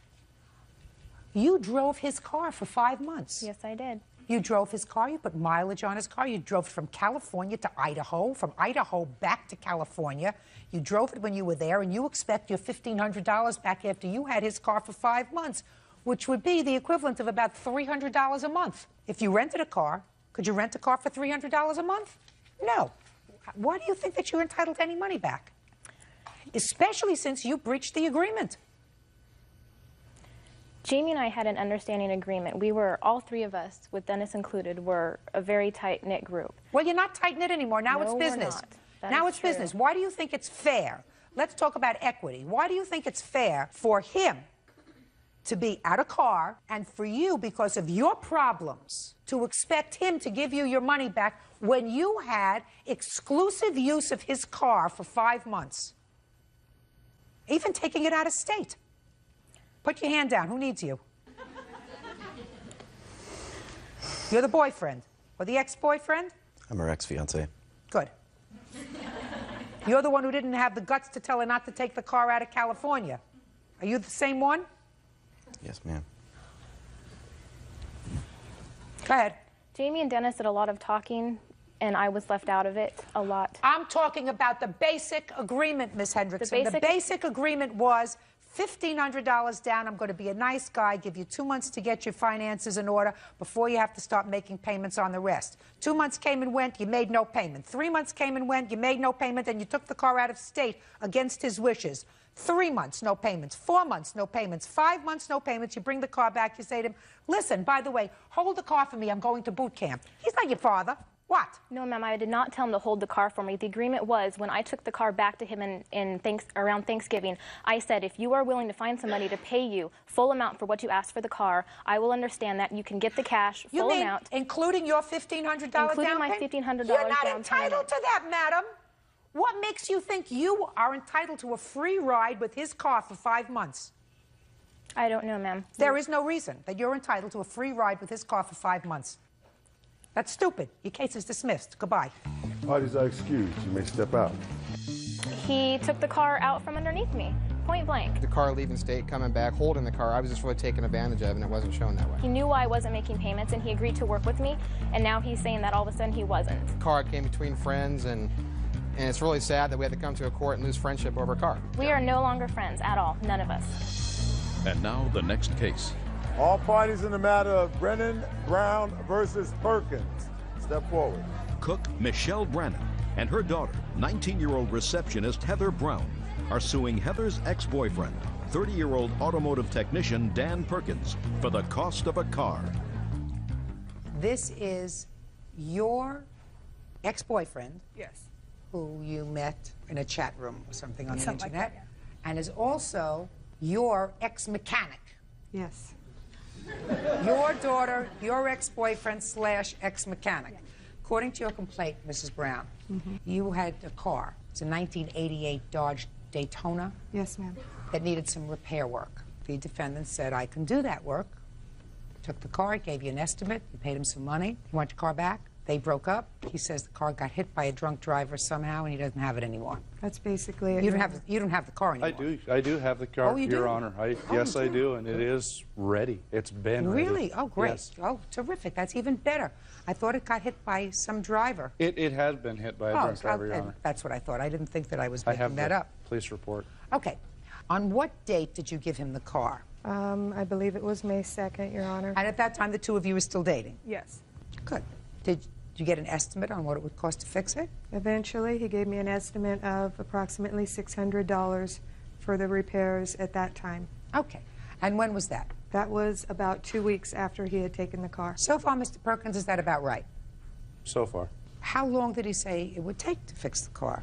He said he would have it ready no longer than 2 weeks from taking the car on the original Your date. Honor, that's not the case at all. In fact, her mother had told me. I didn't ask you anything yet, but I will. Judge Judy continues in a moment. Prior to this entire set of events, her husband had driven the car literally on top of a fire hydrant. So it had an amazing amount of extensive damage underneath prior. Real cases, real people. Judge Judy. Cook Michelle Brannon and her daughter, 19-year-old receptionist Heather Brown, are suing Heather's ex-boyfriend, 30-year-old automotive technician Dan Perkins, for the cost of a car. Okay. So what happened? Time went on. I continued to give him payments on repairs that I had no proof that were done at that time. Did you see your car again? No, I did not see the car How after he much took more it. money did you give him? I gave him a total of $861 over the course of a month. Now, when you gave him the first $600, when did he call you and tell you he would need more money? About the third week in May, he said, well, the car needs a new transmission. He said that would cost $450. So you'd still owe him another $200 for the transmission, right? Yes, ma'am. Okay. Go ahead. Well, after the relationship became more complicated, her becoming pregnant and him learning about this, he was harder to reach by phone. I would call on one occasion. He took the phone off the hook and wouldn't agree to a date or an amount that I still owed on the car and a date that he could have it finished. Okay, but you had agreed to pay him the additional $450. Yes, ma'am. And is that what you want, sir? $450 for the transmission and then she gets her car? She has paid $250 of that, Your Honor, but there still remains the issue of the labor to install the transmission, which is an additional $210.80. Mr. Perkins, what do you do for a living? I'm an auto technician. Okay. And I assume that you took this job, is that right? Because you were in a relationship with the plaintiff's daughter, is that right? No. No. Did you tell her that the cost of the transmission was going to be $450? I did, Your Honor. Good. Then that's what you're going to get, sir. $450. Now, I don't understand why you're here. I mean, you're here over an additional $200 for labor? Is that what you're here for? Well, yes, Your Honor. Well, forget it, sir. She gave you the $600 in good faith. That's what you told her it was originally going to be, in all probability. Then you told her, well, this needs this, and this needs this, and an extra $250 or $260. She paid you for it. Yes. And then, well, now I took out this piece, and it needs this, and now it needs a new transmission. Well, she's a lay person. And there's a certain distrust that lay people have, I think, in all probability, more women than men, of mechanics, because most women have absolutely no idea of what goes on under the hood of a car. They know that they put their key in the ignition, they turn it on. If it starts, it starts. If it doesn't, it's broken, period. So if you had to put in a new transmission and she was prepared to pay you for the new transmission, you should have taken it, sir, and said, relationship's over. It didn't cost me anything. It didn't cost anything for these parts. She paid for all the parts. I want to leave this on a good note. Why didn't you say that? Your Honor, I know my name. She paid for part of the cost of the transmission, which and in the original repair bill, the $600, I allowed her to make payments on. It's not something I normally do. I was gracious enough to do that. And then the transmission, when I took the car, she knew reverse was out of it. The reverse gear itself, the shaft, was broken. Let me explain something to you. You think she understood all that? Well, do you think she understood all that? Probably not. Right.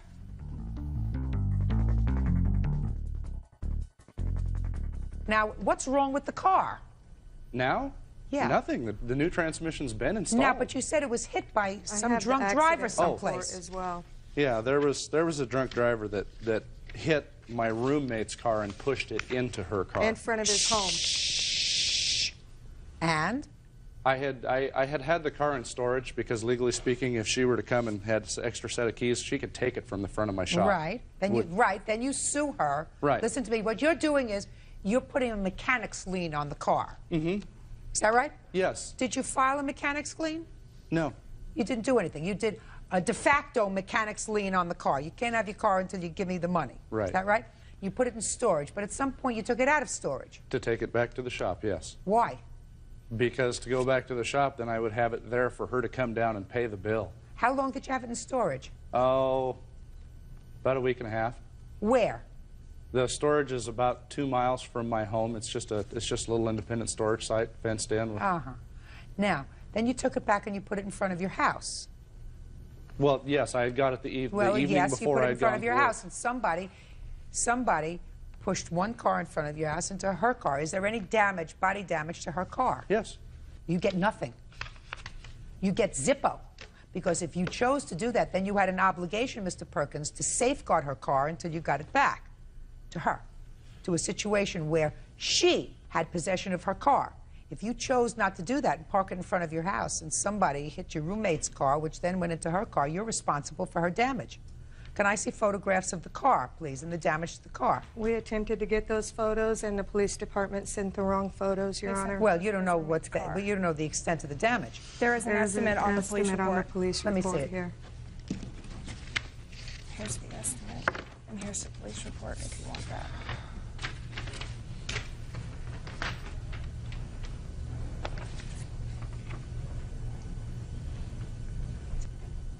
Your Honor, may I interject something? Yeah.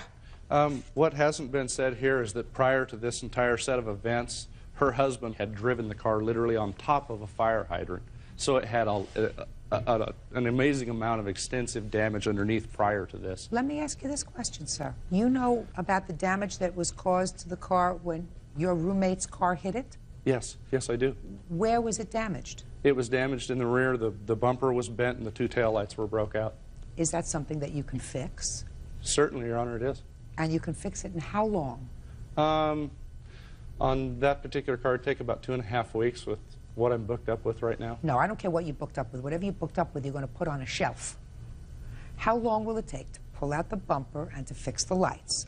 An hour, 2 hours, 4 hours? How long will it take? Oh, it actually take days, Your Honor. It's hard to get a hold of the lights for the car. Okay. Within 5 days, he's going to fix the car. Do you understand? Okay. When he returns the car to you, and he must return it to you in 5 days, he will get a check for $250. Is that what the balance that's owing? $250 for the transmission. That's what's left on the transmission. If he doesn't do that, we will give you a copy of this judgment, and you are permitted to enter his property, take your car back. He will get nothing. Do you understand? Yes. Okay. If he does not do it, you are free to refile the claim against him for the body damage on the car that was caused when it was in his possession. Clear? Yes. Do you understand that, Bert? I understand it. Do you understand that, sir? Yes, ma'am. Very good. Thank you. That's all. Parties are excused. You may step out. Thank you. Please. Miss Kidd, you and Mr. Thorpe lived together for 9 years, according to your complaint, and you have a child together. Yes, ma'am. Well over a year ago, Mr. Thorpe, according to you, was involved in an accident. He was drunk, and he had a bad accident, and he totaled your car. Yes, ma'am. You want him to be responsible for the insurance deductible, which you were ultimately charged. Mr. Thorpe was in the hospital for a substantial period of time after the accident. Is that right, sir? Yes. In addition, since you separated shortly after the accident, which was, again, was well over a year ago, you say that he took a car collection, not a real car collection, a miniature car collection, that belonged to both of you, and you want half the value of that. Yes, ma'am. That's what the case is about. Mr. Thorpe says that for a variety of reasons, you're even. So let's get the facts that we can agree on first. Mr. Thorpe, you were driving the plaintiff's car, you were drunk, you were in an accident, and there was an insurance deductible. Can we agree on that? Yes. And what was the deductible? I believe $440. Is that right? No, ma'am, it's $455. So why shouldn't you pay that? Well, Your Honor, I have a outstanding cable bill here for $414.39 that I had left in her name after we had separated, and asked her to pay that when she had told me that it was not in her name and that it was not her problem. When did you separate? What month? I believe it was November. And when was that bill? It was for 4 months after I had moved out. 4 months after? After I had moved out. Is that right? Yes. Why didn't you pay that bill? Ma'am, it was for a box that I turned in. I did not bring the paperwork with me. They said I did not turn it in. And I did turn it in. So, and I did pay my last month's bill there. You have proof that you paid that bill? Not with me, ma'am. I did not know he was going to counterclaim on this. You didn't? Well, did he file a counterclaim? No, ma'am. How come you didn't file a counterclaim, Mr. Thorpe? I did not have time, Your Honor. Well, then that's too bad. Then I'm not going to hear that. Because if she didn't have notice of it, Mr. Thorpe, then what happens is she doesn't have the opportunity to bring her evidence. Okay. Do you understand? Yes. All right, so fine. So $455 is what you owe so far for the insurance deductible. Now, she also says that you owe her additional money for this NASCAR collection. So I'd like you to tell me about that, Miss Kidd. Well, we've acquired this NASCAR collection. What had happened is on his 30th birthday, I had planned a surprise party for him, and I had bought him one. And after that, that's when we started to collect them. I wasn't really into it at first, but with us being together, I got into it more and more. And whenever we went shopping, we'd pick cars that both of us would, whether it be at the local Walmart or at the race. So when he left, he stars. took the collection? Yes, ma'am. You were together for 9 years. When the two of you separated, Miss Kidd, what else did he take with him? Well, he took a pool table, a pickup truck that we had bought together, a fishing boat, a stereo receiver, DVD player, a theater system, like the surround sound system, tools, and miscellaneous videos and DVDs. And what did he leave? Let me go through this, because you're going to probably say he didn't leave much. Did he leave the living room furniture? Yes, ma'am. Did he leave the bedroom furniture? Yes, ma'am. Did he leave your daughter's furniture? Yes, ma'am. Did he leave the kitchen furniture? Yes. Did he leave the washer-dryer? Yes, ma'am. So he left a lot of stuff. He left more stuff than he took. Is that a fair statement? Correct. He left, really, it sounds to me, like he left you in a situation where you would be comfortable with your child. Correct. Right? Right. You didn't expect him to walk out of a 9-year relationship with nothing. No, ma'am, and I didn't. And I explained that to him.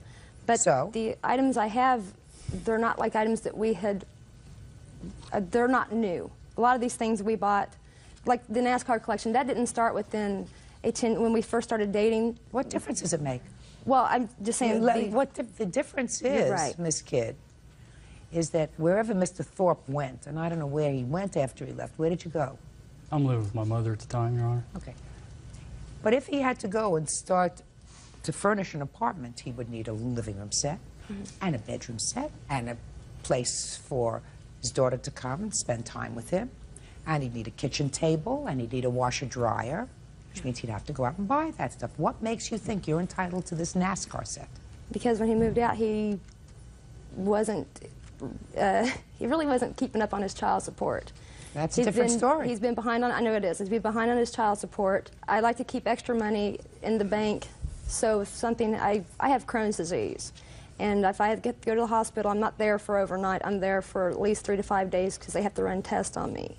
And so I like to try to have a little bit of spare money in the bank, so if I have to pay rent, I will have enough money there. Is he currently paying child support? Yes, ma'am. But he's $2,000 plus in the rears. Judge Judy continues in a moment. I want a nice truck to drive too. I also have a truck payment, but I also pay rent for our daughter to live somewhere. Good. That's so you're a parent. And later today. You know, the first was the next day. He had to move out. Did she tell you that? You know, she called me stupid and everything. Just a second, Mr. Pulley. He was on drugs. So. Real cases, real people. Judge Judy. Lorinda Kidd says ex-boyfriend Robert Thorpe Jr. owes for an insurance deductible and for the value of a collection of NASCAR miniatures. How much do you pay every month, sir? $670 a month. What kind of work do you do? I'm a construction. Okay, so you fell a little behind, but he owes $2,000? Well, Your Honor. But he pays almost $700. Correct, Your Honor, but also he went out and got a brand new truck, at least a brand new truck, and that was one of his complaints as to why he could not give me as much child support before he went to court, because he had his truck payment, which I understand. I want a nice truck to drive too. I also have a truck payment, but I also pay rent for our daughter to live somewhere. I pay gas, I pay water. That's supposed to be, you're a parent. He owes you $455, and that's for the deductible that you had to pay when he was in an accident with your car. But as far as property is concerned, when people decide to get married so that courts have the opportunity of deciding what equitably belongs to each party, that's what we have courts for. We do not have courts for people who live together. They lived together for 9 years. You kept some stuff, he kept some stuff, and I'm not getting involved. Thank you very much. This case is over. Parties are excused. You may step out. I'm glad that I walked away not losing anything, really. I think I got cheated. I should have deserved half of that NASCAR collection because I paid for half of it. I'd like to get along with her and see my child. Well, he's welcome to see his daughter anytime. He just doesn't come around. I'm just glad it's over and like to move on.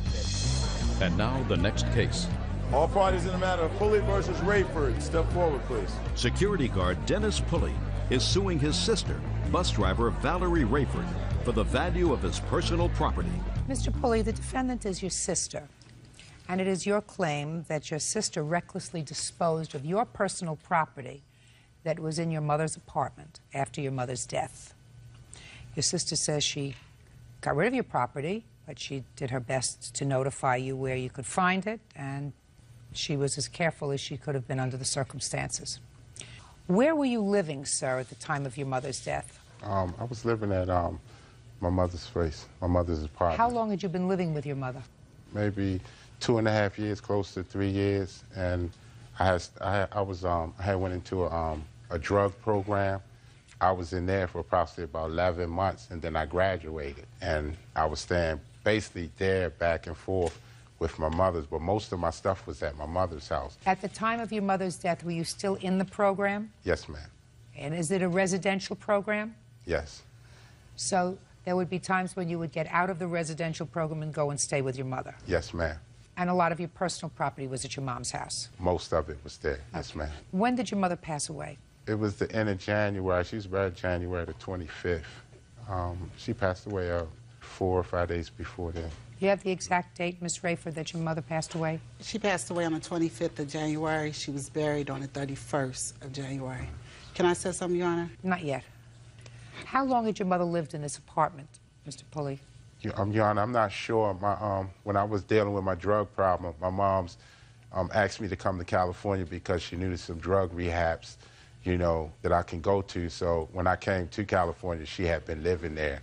So how long ago was that? Maybe 2.5 years ago. How long had your mother been living in this apartment, Miss Rayford? She lived there for 5 years, approximately. She had a lease? Yes, it was low income. Okay. So mother passed away on the 25th. She was buried on the 31st. Yes, ma'am. From the 25th to the 31st, sir, did you stay in the apartment? Yes, ma'am. Okay, Miss Rayford. Now tell me about your brother's property. Okay, my nephew was staying on a lease with my mother at the apartment. And I phoned my brother's girlfriend because he was all around. I didn't know where he was. When? I phoned him on the 31st. The day your mother was buried? Yes, and I told him. He didn't come to the funeral? Yes, he came to the funeral. Why didn't you speak to him at the funeral? Well, it was the funeral. We were all, grieving over my mom. So. Well, you went to the funeral. Did you go someplace after the funeral, after your mother was buried? The repast was at my house. Did he come? Yes, he came to the repast. So why didn't you discuss it with him then? I did. I told him that he has to move out by the 1st because, the 1st was the next day. He had to move out. Did she tell you that? No, she didn't tell me none of that. Yes, I did, Your Honor. It's I can't figure it out, man. This is my sister and I love her. It's like, she called me stupid and everything. Just a second, Mr. Pulley. So you say you told him at your mother's funeral. Yes. That he had to be out by the next day, by the Yeah. 1st. Yes. This is what the landlord had told me, that the property that she said wasn't anyone on the lease, and that my brother is not supposed to be there. And All right, he had property there. What did Yeah. you do with his property? His property is there. I have the property was there since the 16th. I mean, February the 16th. He had until the 16th to remove all of his belongings, and I did not remove it. Just a second. February 16th? February 16th. The landlord negotiated with me for him to get time for him to remove the property, but he was on drugs. Had you changed the locks? I didn't change the locks till till he started selling everything out of my mother's house. And when was that? That was like maybe the 12th of February. Was there any property in your mother's house that you began to dispose of, sir? Yes, ma'am. What? When I was there, I gave my other sister, she asked for the VCR. My brother asked for, he wanted a TV and some pictures and some other things. My daughter asked for some things. That's a lie, Your Honor. Some other people asked for some things. What Yes, other ma'am. people? My brother, my sister-in-law, my daughter, and one of the neighbors across the street. What did you give my to the neighbor? My sister right there. I gave her some of my mom's clothes. Mr. Pulley, were you put in charge of the disposition of your mother's property? Well, no, ma'am, I wasn't. I don't believe she left anybody in charge of it. I have power of attorney. I have proof. You overstepped your bounds, Mr. Pulley, if you disposed of any of your mother's property. Pay rent on February 1st, Mr. Pulley? Did I pay rent? That's my question. No, ma'am, I never paid. I never had to pay rent living with my mom. Just a second. Well, your mom was dead, so she wasn't going to pay the rent, Mr. Pulley. Okay, I understand. Now, and you knew that your mother was buried on the 31st of January. Yes, ma'am. And you said that you were staying in the apartment. Yes, ma'am. Who was supposed to pay the rent? Well, I seen the landlord in the hallway, and I asked her, how long do I have before I have to be out of the apartment? She said till the middle of the month. That's what her exact words was, to the middle of the month. Well, so you didn't remove your things. Okay, that's what I'm saying. Way before then, I left, and when I came back, the locks was Where changed did and my you go? stuff was gone. What do you mean you left? Where did I you left go? out for the day. I came back, and it was gone. What day did you, Mr. I Pulley? don't know exactly what day, but I have a paper to show. I went back into the program on the 14th. I have a paper showing the listing that I went back on there. It had to be the 13th that That's I had went pretty back, much what your sister and the says. locks was changed already. That's what pretty and much I didn't have what any clothes. That's Yes, what ma'am. your sister said. She said she changed the locks Mhm. around the 14th, and you had until the 16th to move out. Mr. Pulley, Mhm. the landlord was giving you a 2-week grace period. Yes, ma'am. Were you using drugs the first 2 weeks in February? No, ma'am. I haven't used since I graduated. Okay. So ma'am. you tell me, what arrangements did you make to remove all your property? I already had arrangements made. I was going back to the program. They was giving me a place back there because I worked security for the program. So what arrangements did you make with the program? I was going to have my stuff took in there and put in storage. Really? Yes, ma'am. So why didn't you do it before? I didn't have, when I came back, my stuff, everything was gone. I couldn't Talking even about get in the the first house. week in February, sir. While people were there taking stuff, while you were giving your daughter things, you gave your daughter something. Yes, ma'am. You gave cousins. You took care No, of clothes. my brother, my sister No, right there. I got it. I got it. Uh-huh. All right. What did you do with his things, Miss Rayford? I didn't do anything with his things. My nephew was also on the lease, and his mom is here today. And what he did is set the clothes out on the 12th. He set the clothes on. So you didn't do anything. You didn't touch his property. Exactly. Did Mr. Pulley? Did your sister tell you that she didn't touch your property? No, she said she set it out there. Actually, I heard on the phone, she was talking to my girlfriend. She said he was stupid and it wasn't nothing but junk anyway. And she set it out there. That's a lie, Your Honor. It's fabricated. Whatever. It's lies. Whatever. He feels he's hurt.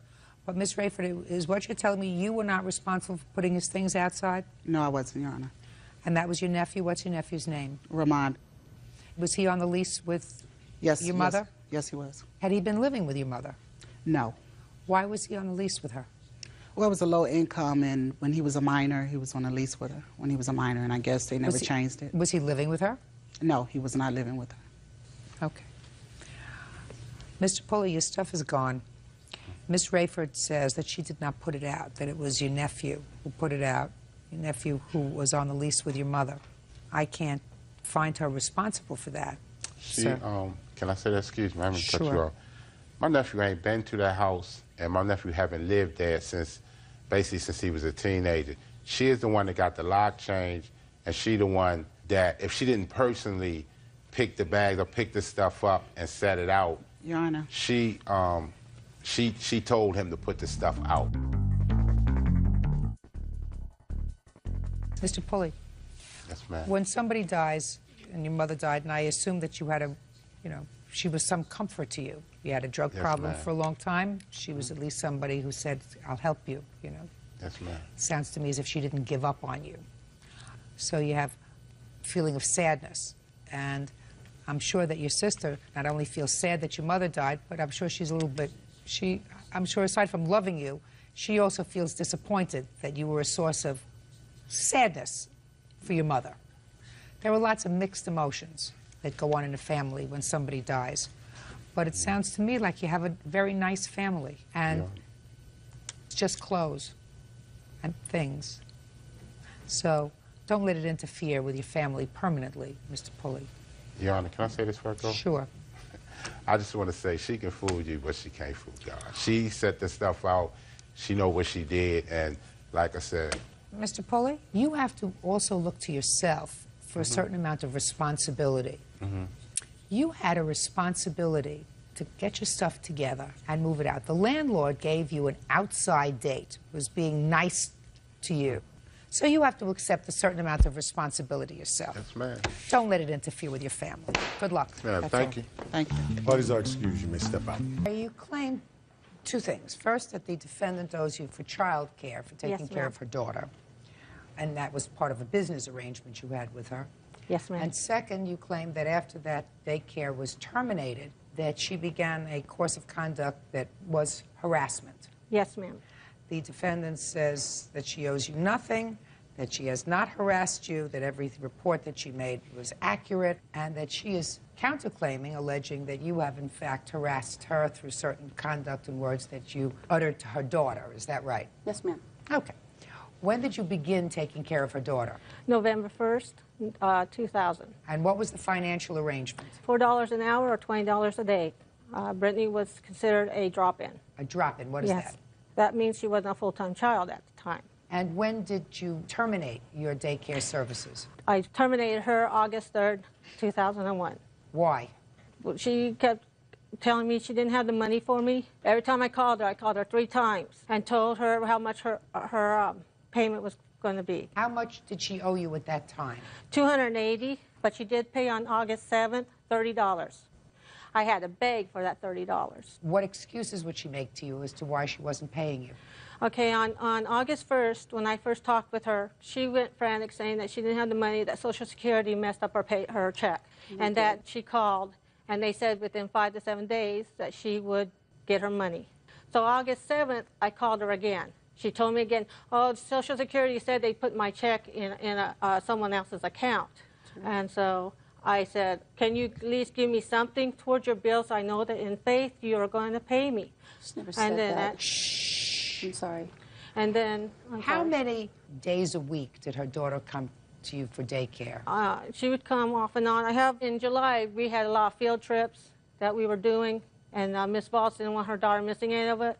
And plus, she had... I'm going to get to you. I'm sorry. And plus, she had summer school and things like that. Okay. Now, after August of 2001, can you describe to me what you term as harassment? She's called the police on me. How many times? I have a report 3 times. Your Honor? I'm going to get to you. Okay, I'm sorry. Tell me about the police reports. Okay, the first time police was called on me was on October 24th. It was in regards to a smoke or a fog machine, and it's a fog machine. It makes smoke, and my husband would play with it, and the kids enjoyed seeing the smoke and whatever. All of a sudden, I believe it was at 4:30, I see the police coming up, fire department and the policeman and so forth, and a parent walked up. The policeman comes up, he goes, well, we got a call that there's a fire in your house. I said, no, sir. I go, there's a smoke machine. And then Miss Waltz comes out, hands full like this, and she's laughing, and she goes, "Oh, I thought your house was on fire." And I said, "You know what? You need to mind your own business to get back into your home." I did. I thought her house was on fire, ma'am. What words don't you understand when I said I will get to you? Okay. Then the police officer went back to Miss Baltz's home. Next thing you know, the police officer comes back to my home and claims that Miss Baltz said that me and my husband were rolling in the dirt fighting and having a domestic dispute. I said, "How can that be, Your Honor? I have 9 children in my daycare. I have a parent coming in." What was the next call? The next call was on the 15th. Police officer came up and said that he had gotten a call from Miss Baltz saying that I used profanity from a child that did not come to my daycare. This child was not in my daycare. This child was one of her friends, the one I wouldn't hire. And on that same day, Miss Baltz also called state licensing and told them I had used profanity in front of a child. On the first one that the state came to, they found it inconclusive. The second time they came, they found it unfounded. Last complaint was saying profanity in front of children. And at the time, there was no children in my daycare. Now, since the defendant's daughter ceased coming to your daycare, other than the $30 that she gave you towards the $280 bill, has she given you any money? No, ma'am. She did send me on October 2nd. I did receive a $10 money order, and along with the letter, I have the letter. Can I see it, please? Yes, ma'am. Right here, ma'am. I did receive this letter. I held on to it. I took a full copy of the money order, and I held it until see if Miss Baltz would keep to her word, which on December 15th she did not. I mailed the money order along with a letter stating that she needs to pay me in full for my services. I have the letters here, Your Honor, certified and so forth. Since Miss Baltz's phones had been disconnected, and she wasn't returning any letters I had sent to her, I seen her outside. All I did, Your Honor, on the day that she claimed I harassed her, that sent the police to me, I did ask her, "Lisa, you have my money?" "No." "Didn't think so." I walked back into my house. Next thing you know, police is knocking on my door because she claims I was harassing her. I gave her every opportunity. I even told her that she needs to pay me or I'll take her to small claims court. Or come talk to me. I'm not going to do nothing to her. She'd come talk, because in my letters, I asked her in my letters, please come either call me or come talk to me so we can make a payment arrangement. Okay. Now I'll hear from you. Yes, ma'am. I apologize. At the time your daughter terminated daycare with the plaintiff, you had an outstanding bill of $280. Is that correct? Yes, ma'am. You gave her $30. Yes, I did. Leaving a balance of $250. Yes, ma'am. So, now you can explain to me why you believe that you are not responsible for this $250. Okay, well, I didn't have a lot of money at the time, and I was not getting my complete checks for Social Security.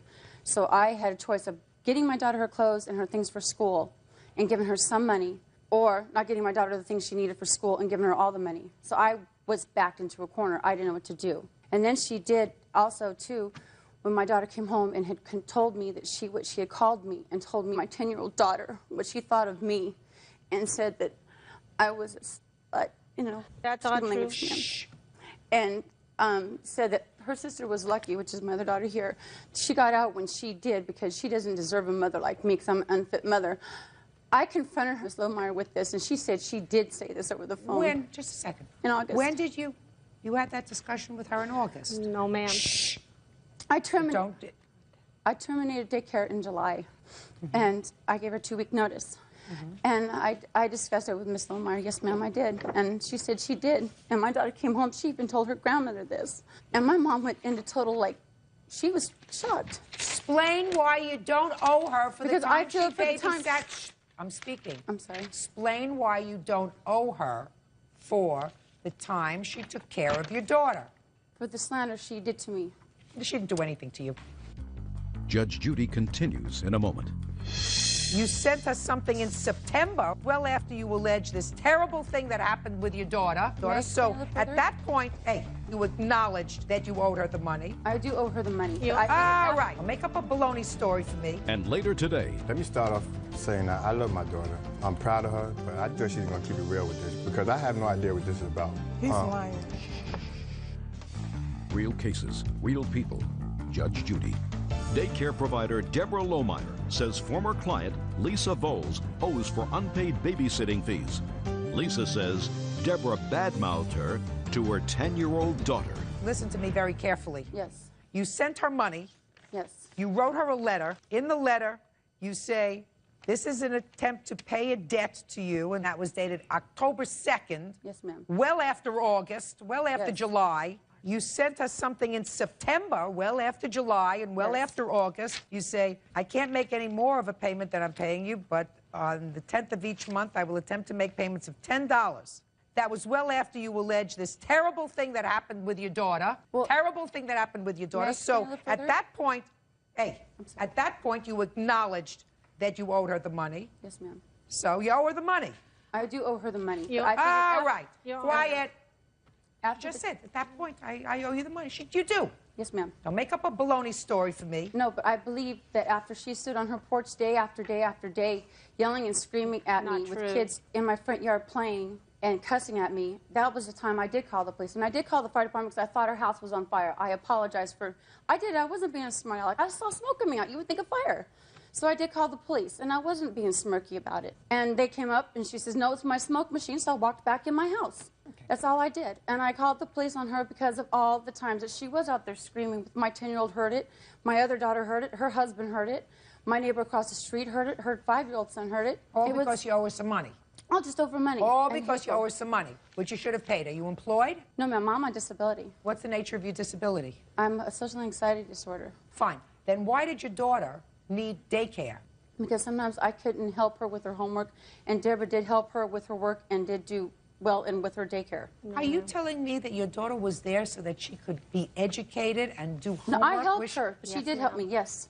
And she did? Yes, ma'am. And you didn't pay her? Yes, I did. Every month up until the month I could not, which was the last month she was there. All right. Now I'm going to get to your counterclaim, and I will do that quickly. Let me hear about your counterclaim. Again, it was about her calling me. She was flattered me to my daughter, my 10-year-old daughter. I didn't think it was right for her to do so. She also would stand on her front porch, scream and yell at me. My daughter's ADHD and epileptic. When she was calling me those... Miss Foltz. Yes, ma'am. What you're telling me is not actionable, nor is the plaintiff's claim for harassment actionable.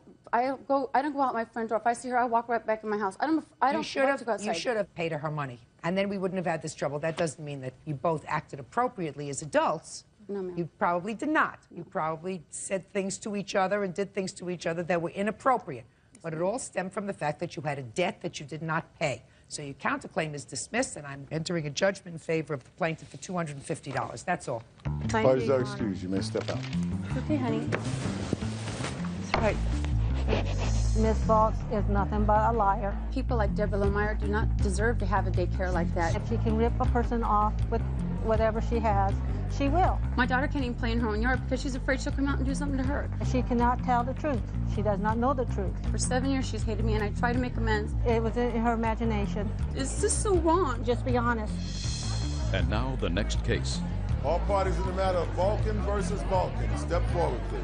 22-year-old student Shawana Balkan is suing her father, machine operator Bruce Balkan, for unpaid credit card charges. Bruce claims he has no idea what she's talking about. Ms. Balkan, the defendant is your father, and it is your claim that your father used your credit card. Yes. And he used your credit card up to $5,000. You want him to pay off that credit card bill. Yes, I do. Your father says that he doesn't know where you got this figure of $5,000 from, that the only charge he put on your credit card was a wedding dress because he was getting married. You volunteered to buy the wedding dress, but then he paid you back for it. Is that right, sir? Yes, sir. Yes, ma'am. When did you go to live with your father? After my 20th birthday in February of 2000. And where had you been living? In New York. And where's your father live, in Savannah? Yes. Who were you living with in New York? With my mother. And tell me why you gave your father a credit card. Well, after the wedding, he had fell behind on a couple of bills, and being that he was my father, I helped him. How did you help him? I let him use my credit card so he could pay some of the bills that he owed that he fell behind on after the wedding. Show me. Sure.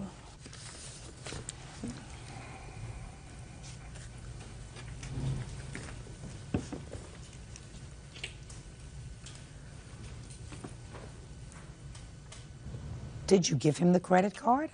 Yes, I did. As you can see, that it's more than just bills that the card was used for. Well, this says there's a balance of $1,500. Why are you suing him for $5,000? Well, with the charges, over the limit fees, interest, it grew much more than $1,500. I was making all the payments on charges that I did not make. But I see that there are some purchases that were made, purchases, cash advances. Yes, those was from my father. Okay. Yes, sir. Let me start off saying that I love my daughter, okay? I'm proud of her that, you know, she finished school out there in Queens, New York, where it's rough. That's why I thought it'd be the best idea for her to come out and stay with me. I thought she was gonna keep it real with this, but I thought she was gonna keep this real because I have no idea what this is about, okay? Now, first of all, I never had no credit card in my hand. I don't know if she's talking about that. He's lying. There's a charge here for a nail salon for $89. That was made by his wife. And he did use my credit card, Your Honor. I'll be at work, he'll call me at my job and let me know that he needed to use it, and he'll go and use it. I don't understand why he's saying that he never had my card in his hand, because that's not true. There's a charge here for City Hall deposit account. What is that? You have to ask him. What is that? I have no idea. I mean, if you use a credit card, don't you have to sign something? I mean, that yeah, should be you should have the receipts. Well, that should be self-explanatory then. Anything I had should have my name on it. His wife signed my name, actually. This is enough. I didn't sign for anything. Ms. Balkin, it is absolutely impossible for me to make a judgment based upon the evidence that you present to me, whether your father had your credit card or he didn't. Because when you get these things, it is possible to get the signed receipts from the credit card. Then you have somebody's signature. He says he didn't make any of these charges. You say he made these charges. The only way to figure that out is if you have the receipts. I would be able to show you that, Your Honor, but all of those receipts are in his possession because I left Savannah and I didn't take any of those things with me. I just took the clothes that I had and left. I don't have them. I have to be able to see them. Ms. Balkin, do you understand? I understand. Fine. I wouldn't come in front of you and lie about something like this. He really damaged me a whole lot behind this, and I'm in debt. What made credit. What made you wait to 2 years? Your Honor, I tried to pay the bill myself. Why? Because I didn't want to take it this far to where I had to bring my father to court. Just a second. Did you write him a letter? Did you write him an email?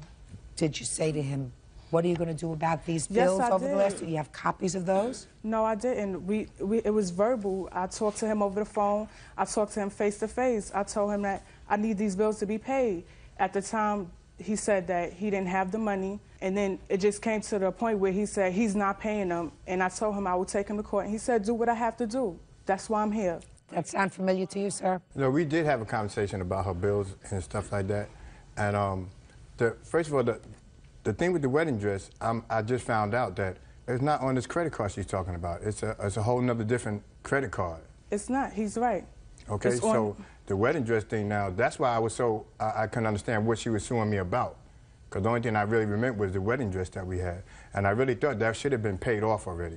Because while she was staying with me, I just asked her to help chip in for little bills. And then she was kind of upset about that. So I told her, well, look, instead of paying me the bills, just take the money you're supposed to pay me and put it towards your credit card. Daddy, we did not come to that agreement until months and months and months after I tried to get you to pay that bill. When did you take the credit card back from your father? I never had it. I'm sorry. When he told me he wasn't paying the bill anymore, I took it back. Well, when was that? This was, I say, about 3 or 4 months after I let him use it. I say he got married in July. I say by December, January. I gave him plenty of time to try to pay for it. He did not do that. I took it back and I left. Just a second. It is absolutely impossible with the evidence that you bring to me, Ms. Balkin, to make a judgment whether your father used your credit card. The only way to do that is to have signed receipts. You can get those from the credit card company. You have to write to them. Now, what do you want to do? You want to do that? I guess I have to. Yes, you have to do that. So I'm going to dismiss your case without prejudice. You have leave to refile it when you get those receipts. Do you understand? Yes. Good. Goodbye. Seated. Ma'am, have a seat, please. Mrs. Bennett, the defendant is your son, yes, ma'am, who you claim owes you for some utility bills that were incurred when you lived in a house together with your son, his wife, and their children. And then in a duplex house, you lived in one floor and they lived in another, and the utilities in both places were in your name. yes. And you claimed that there was an agreement that he'd pay those bills. In his apartment only. Okay. Well, first tell me about the house that you shared together. When did you move into that house? July of 2001. Why did you move in together? Well, Bob was having financial problems, and he needed Karen. Don't answer. I'm going to get to you. Promise you. He was having the financial problems? Yes. Go ahead. And he needed Karen to go to work, but he also needed someone to watch the kids. So me moving in, helping with the rent and utilities, and watching the children would help them. What's your first name? Robert. Robert. Don't speak until it's your turn. Do you understand? Yes, ma'am. So that's why you moved in? Right. Were they already living in this house? No, we got it together. They had moved out of their apartment in with me. I had a 2-bedroom house. Of course, it was just too small for all of us. Okay. Listen to me carefully, sir. I'm going to ask you a question. So far, is it correct that you and your wife and your children, at some point prior to July of 2001, moved in, even for a short time, with your mother in her house that had 2 bedrooms? Yeah, but the arrangement was we were going to look for... Yes. Requires a simple yes or a no. Yes. And how long did you live with your mother in her house? For like a month, just until we found a large place. That's Good. it. And then... That was the arrangement. Does your wife listen to you? Do you make the rules in your house? Yes. Not here. Not here. Okay, so then you moved into a house together. And what was the financial arrangement? I had the upstairs bedroom. I would give him $400 a month for rent, utilities, plus I would chip in anywhere from $100 to $150 for food every month. And what was the entire rent on the house? $1,200, I think it was. Okay, and how long did you live there? 1 year. Okay. Robert, listen Yes. to me carefully. Did you live in this house for approximately 1 year, from August of 2001 until August of 2002? Yes. Why were the utilities put in your name? Because Bob owed back bills and couldn't have them on in his name. And what was the arrangement with regard to the utility bills? That he would pay him, you know, I'd give him $400 a month toward rent and utilities. And he would pay the bills? Right. Okay. How much was left owing on those bills when you and your son and his family moved out of that house? On the electric, the transfer amount was $684.04. And it was $315.05 on the gas. So those amounts were transferred to the new account that was opened in the duplex. Yes. For some strange reason, you continued to have the accounts in your name. Yes. For both apartments? Yes. And what amounts were built up on his apartment only while you were there? Well, I got a final bill for him in the gas for $1,290.98, and the electric $884.18, and the cable $836.64. And those are just his bills, not yours? No. Okay. Good. Now it's your turn. Okay.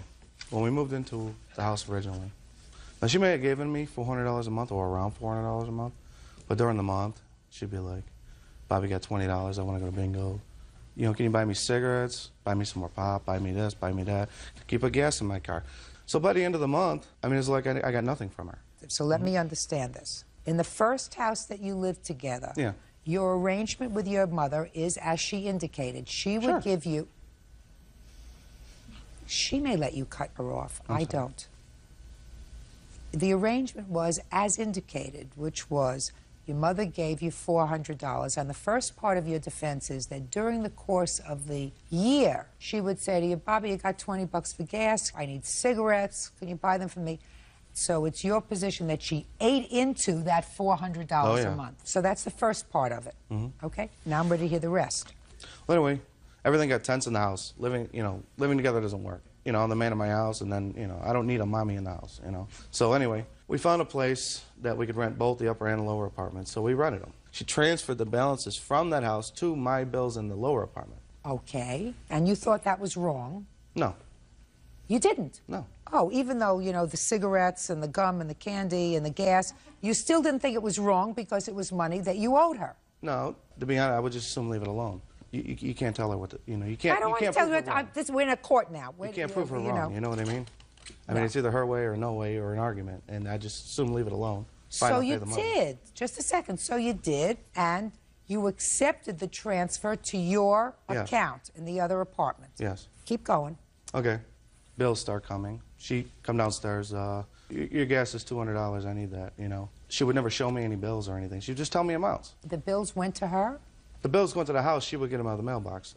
If I would dare open a piece of mail that was in her name, I mean, she would have a coronary. He's lying. Oh, yeah. Of course he is. Of course he is. Because how did he know that the bills were transferred to the lower unit?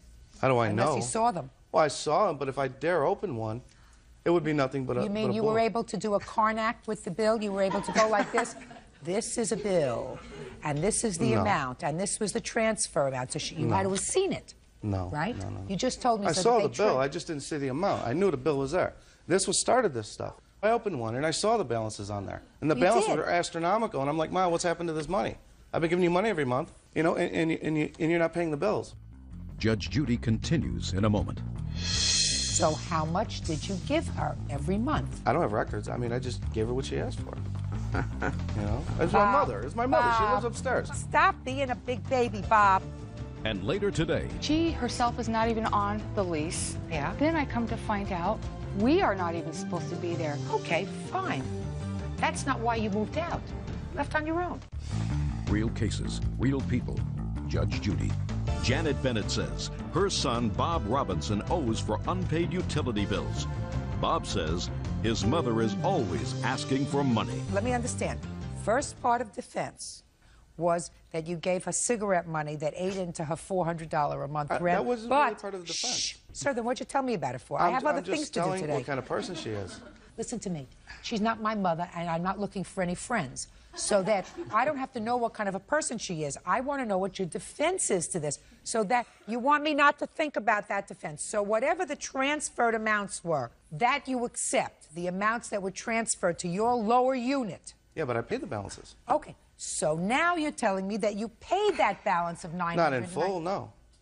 She made a payment. How much did you pay? She made a payment agreement with the gas company. So we moved to a cheaper rent apartment. I had extra money. So I said, make a payment arrangement with the gas company, and I would pay these balances. So how much did you give her every month? I don't have records. I mean, I just gave her what she asked for. You know? It's my mother. It's my mother. She lives upstairs. Bob, I need $200 for the gas. All right, here, what kind you of know? business are you in, Bob? I'm in the cab business. You're in a taxi cab business. So you know how much you take in, you know how much you take out, you know how much you pay for gas, you know Sure. all about those things. Sure. If you know that you have a problem with the gas company, I didn't at then. I didn't. well, you did. You had a problem with all your utilities. You don't build up utility bill of $1,000 for various utilities That's because easy you up paid north. them. That's easy up north. Especially like this. I mean, even this year. I mean, I'm living in a small place. What My about bills your are cable? $400 a month. How does one build up an $800 cable bill? Well, that's because she didn't take the boxes back. The converter boxes. Just a minute. I told We're her to take talking them about back. you. I told her to take them back. She didn't take them back. Why didn't you take them back? Because it wasn't in my name. I asked her to do it. Just a minute. In whose house were they? Our house at the time. Why didn't you or your wife take them back? Because I worked. She doesn't drive. What did and you we do lived with in the them? country, and I. What happened to them? I don't know. They may have got left. I don't Stop know. being a big baby. You owe your mother the money. Come on. I don't Stop owe being my a mother- big. No, I don't owe my mother nothing. Stop being a big baby, I don't Bob. owe my mother the money. I give her money all the time, okay? I don't- Bob listen can have to me. $20 to go to bingo. Can I do it? Oh, she still doesn't I'm know. not talking. She still doesn't know. I'm not talking to you. You know, I sir. feel like I have another. I'm speaking. I feel like I have another child. Shh, listen to me. I feel like I have another child here. I really do. I love my mother to death, but she's a pain in the ass. Then don't live with her. I'm not. She's moving. That's great. Shh. I want you to try to listen. Try to receive rather than give out. I mean, I know it's hard. When you pull in your parent to help out, there's always a problem. When you're a grown-up and you have your own family and you want to make all of your own decisions, then you live separate and apart from your mother. But if you're a grown-up and you have your family and you have to ask for whatever assistance it is, even for a short time, from your mother, and then you say, well, you may be my mother, but you're not my mother who's going to give me advice. You're not my mother who's going to tell me what to do. She wouldn't have to tell you what to do if you didn't ask her for a favor. You asked her for a favor.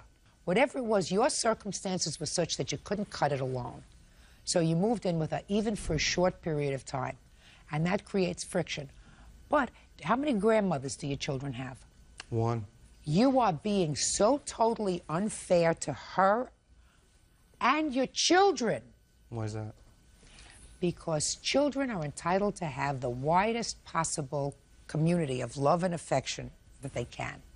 And if, because of this argument that you're having with your mom, your children are affected by it, that's a terrible thing to do to your kids.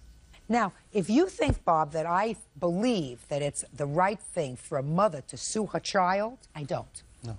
I think that, Mrs. Bennett, that it's a dumb thing to do, because I think that what you have to do is you have to take a hard swallow and say, I'm not going to put myself in that situation again because I can't afford it, but I'm not going to sue my son because I just refuse to do that.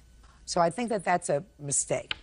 I believe you that he owes you the money for the utility bills. I think that he probably hit some hard times, and he has got kids, and he's got his own expenses, and he had gas, and he has food, and he probably has insurance, and he has medical bills, and he has all kinds of other stuff, so that you were covering this, and it was on the back burner. And I believe that everything else that he's telling me are excuses, but I think it's a mistake to sue your child. That being said, I think that if you use as retaliation that you're going to cut her off from her grandchildren, that's a mistake, because it's a mistake for your children. I just think, I mean, she has the audacity to try and sue me for money that was paid to her. I don't believe it was paid to her, Bob. It was. I don't believe it was paid to her out of gas money and cigarette money. That being said, listen to me. That being said, you asked for her help. Because she has copies of bills that she didn't pay? Receive. I just said to you, it's a mistake to embroil your children in adult problems. In any event, judgment for the plaintiff in the amount of $3,000. That's all. Parties are excused. You may step out. I'm not proud of what I had to do, but I had to do it. Well, you've been conned by the biggest con artist I know. I love my son. I love my grandkids, and he won't let me see them. What's she going to sue me for next, you know? He blows up and says, I'm a man, you know, I don't need a mommy. I mean, I don't care now. She's moving. Goodbye. And now the next case. All parties in the matter of Cotton Price versus Grum Boys. Step forward, please. Medical assistant Victoria Cotton and tax assistant Dane Price are suing their former roommate, bartender Angela Grumboyce, for overcharging them for rent and emotional distress. Who is speaking for the two of you? That would be myself, Your Honor. And you are? Victoria Cotton. All right, Miss Cotton, you and Mr. Price rented a room, answered an ad and rented a room from the defendant. And it is your claim that you were overcharged in rent and some other nonsense about her not telling you about her past, which you think she should have told you before you rented the room. Is that right? That's correct, Your Honor. Okay. Let me take care of that part first. Okay. You're not entitled to know the social criminal background of anybody who is your landlord. You're renting a room, she doesn't have to tell you whether she suffers from any illness whatsoever. Nor does she have to give you information regarding any, if she had any, prior activities with law enforcement or social services. You're not entitled to that. Do you understand? I understand. Good. Now let's talk about the rent. When did you answer this ad, and when did you move in? I answered the ad on April the 23rd. I moved into her home on April the 30th. Who moved in? I did, Your Honor. Just you? Yes. So what's he doing here? I've been living there since January. With her? No. So what are you doing there as a plaintiff? I was being overcharged in the beginning, but I didn't even notice it because I was at work all the time. She brought it to my attention. So the two of you moved in separately? That's correct. And you're both suing her for overcharging you rent? That's correct. Tell me what kind of an apartment this was. It's a 3-bedroom, 2-bath. It was to include laundry and kitchen privileges. Uh-huh. When I met with Ms. Grumboyce, I stated to her that I had 2 children. One would be with me constantly. The other one was going to be with me on a part-time basis. And when did you move in? January 1st. Okay. And what was the rent that you agreed on? $475. And what rent were you paying? I was paying $500, Your Honor. Now, why do you think she was overcharging you in rent? When I first interviewed with her, she had stated to myself and to Mr. Price that we were all going to be paying equal shares of rent and utilities. Shortly after I had moved in, I had noticed some behavior and things that caused me to investigate further. I went to her manager's office at the apartment complex and I inquired as to what the rent was. She told me that the rent was $1,200 a month. Well, with my $500, Mr. Price's $475, I calculated that she was paying $200 to $225. Mm-hmm. I also know that previous tenants before me paid $550, which means that she paid even less. And how many months did you live there? I lived there for 2. And how many months did you live there, sir? 6. Okay.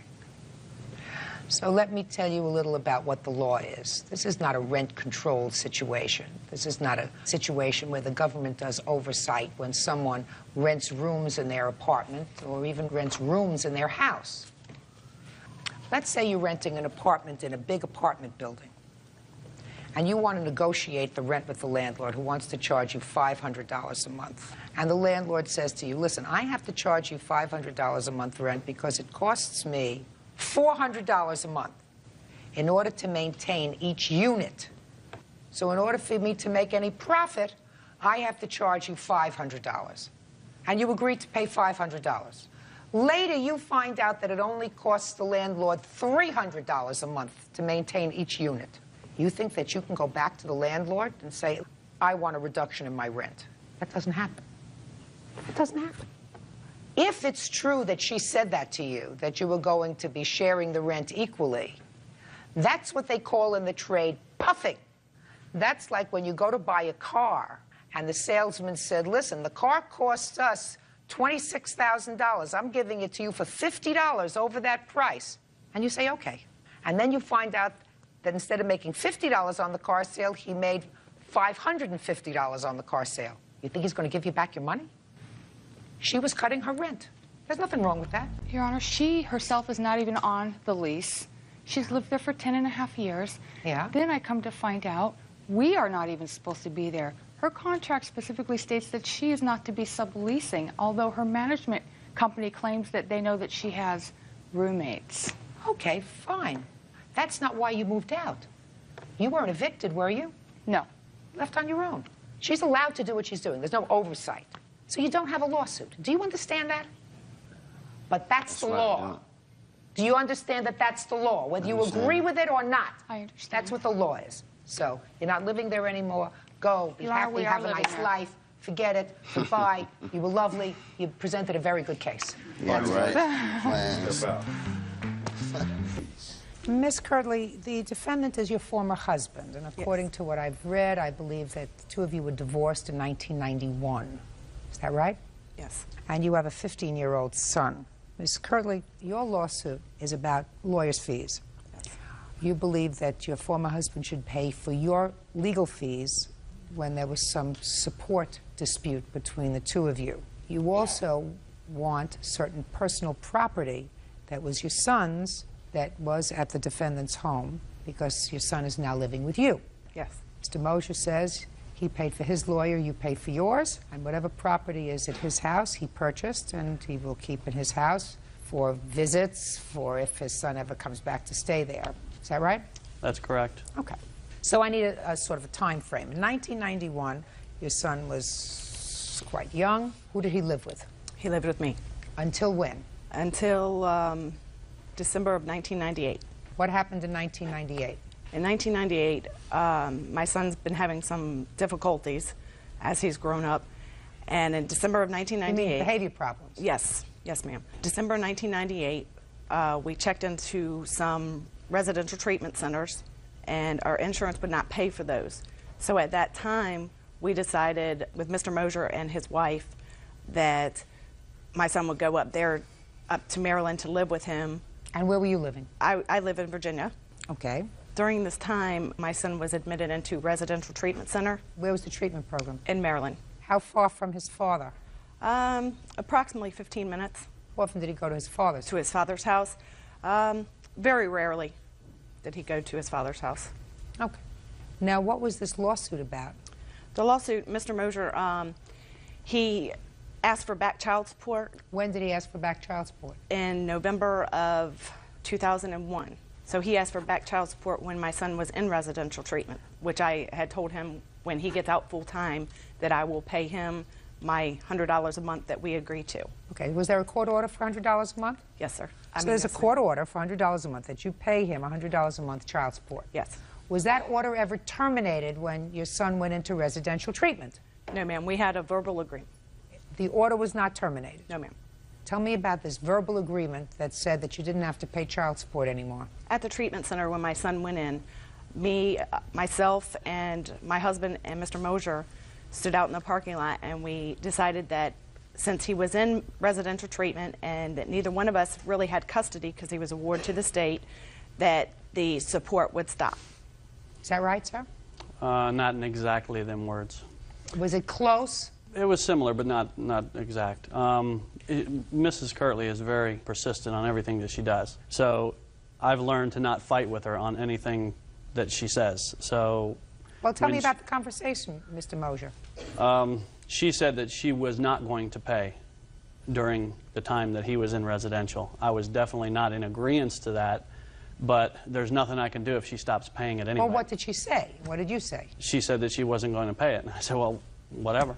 I mean, if she misinterpreted that as me saying, well, okay, well, you can do what you want to, that's certainly not the case. So tell me about this support proceeding that you started, sir. Why did you start it? My son was in residential.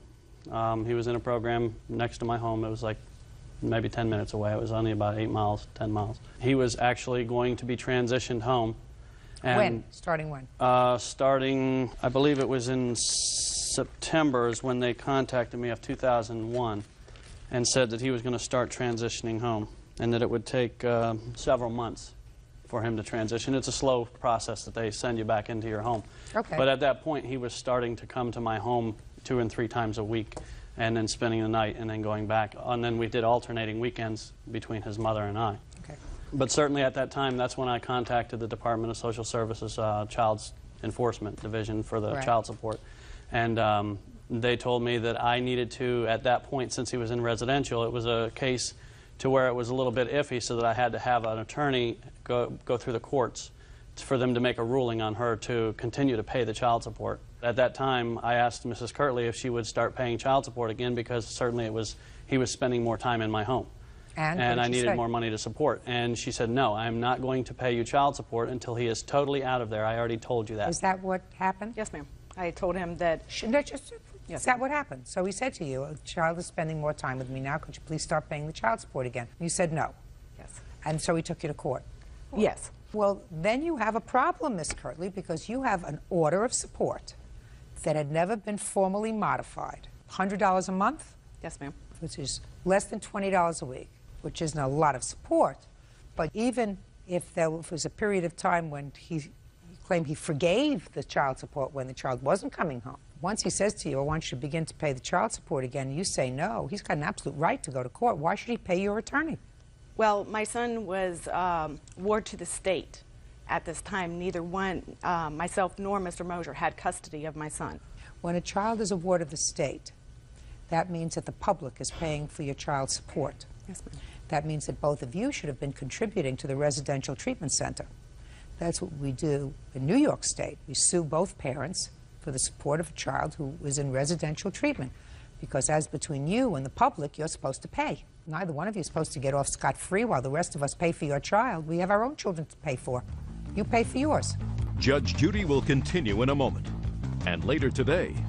Words got said and she had ended up pushing me, and when I fell back, I hit my finger on it and it broke my finger. What did you get into an argument about? And I don't remember exactly because I was drinking. So you don't remember what you were arguing about? Real cases, real people. Judge Judy. Christine Kirtley says ex-husband Thomas Mosier owes for attorney fees as a result of their child support case. Thomas says he paid for his attorney and she should pay for hers. In any event, Miss Kirtley, he has an absolute right to sue you for this back support. You had an issue. The issue was a legitimate issue. If you chose to hire an attorney, then you hire an attorney. He had an attorney. I assume you paid for your own attorney. Yes, ma'am. You pay for your attorney. That's number one. Finished. Next. Next is the property. What property do you claim that he has that belongs to your son? He has a snowboard. A snowboard? These were all given as gifts. He has I believe it's a 19-inch TV that was given to him last Christmas. A pair of rollerblades that I paid half on. A CD Walkman with earphones and CD that was given to him as a gift. But that's basically what's at the house. Okay, so those things. Do you have those things? Yes, Your Honor, not all of them. What is it that you have? I have the snowboard. Was that a gift? Yes, it was. To whom? It was a gift to Justin from us. And, fine, then he has to get it back. Right, that's fine. I don't have a dispute. Next. The TV is a 13-inch TV, not a 19-inch TV. Was that a gift? And it was a gift, and he can have it. Fine. What's next? My point is, she never asked for any of this till now. Fine. But I don't have a problem with that. Right, Your Honor, may I ask something of Yes. you?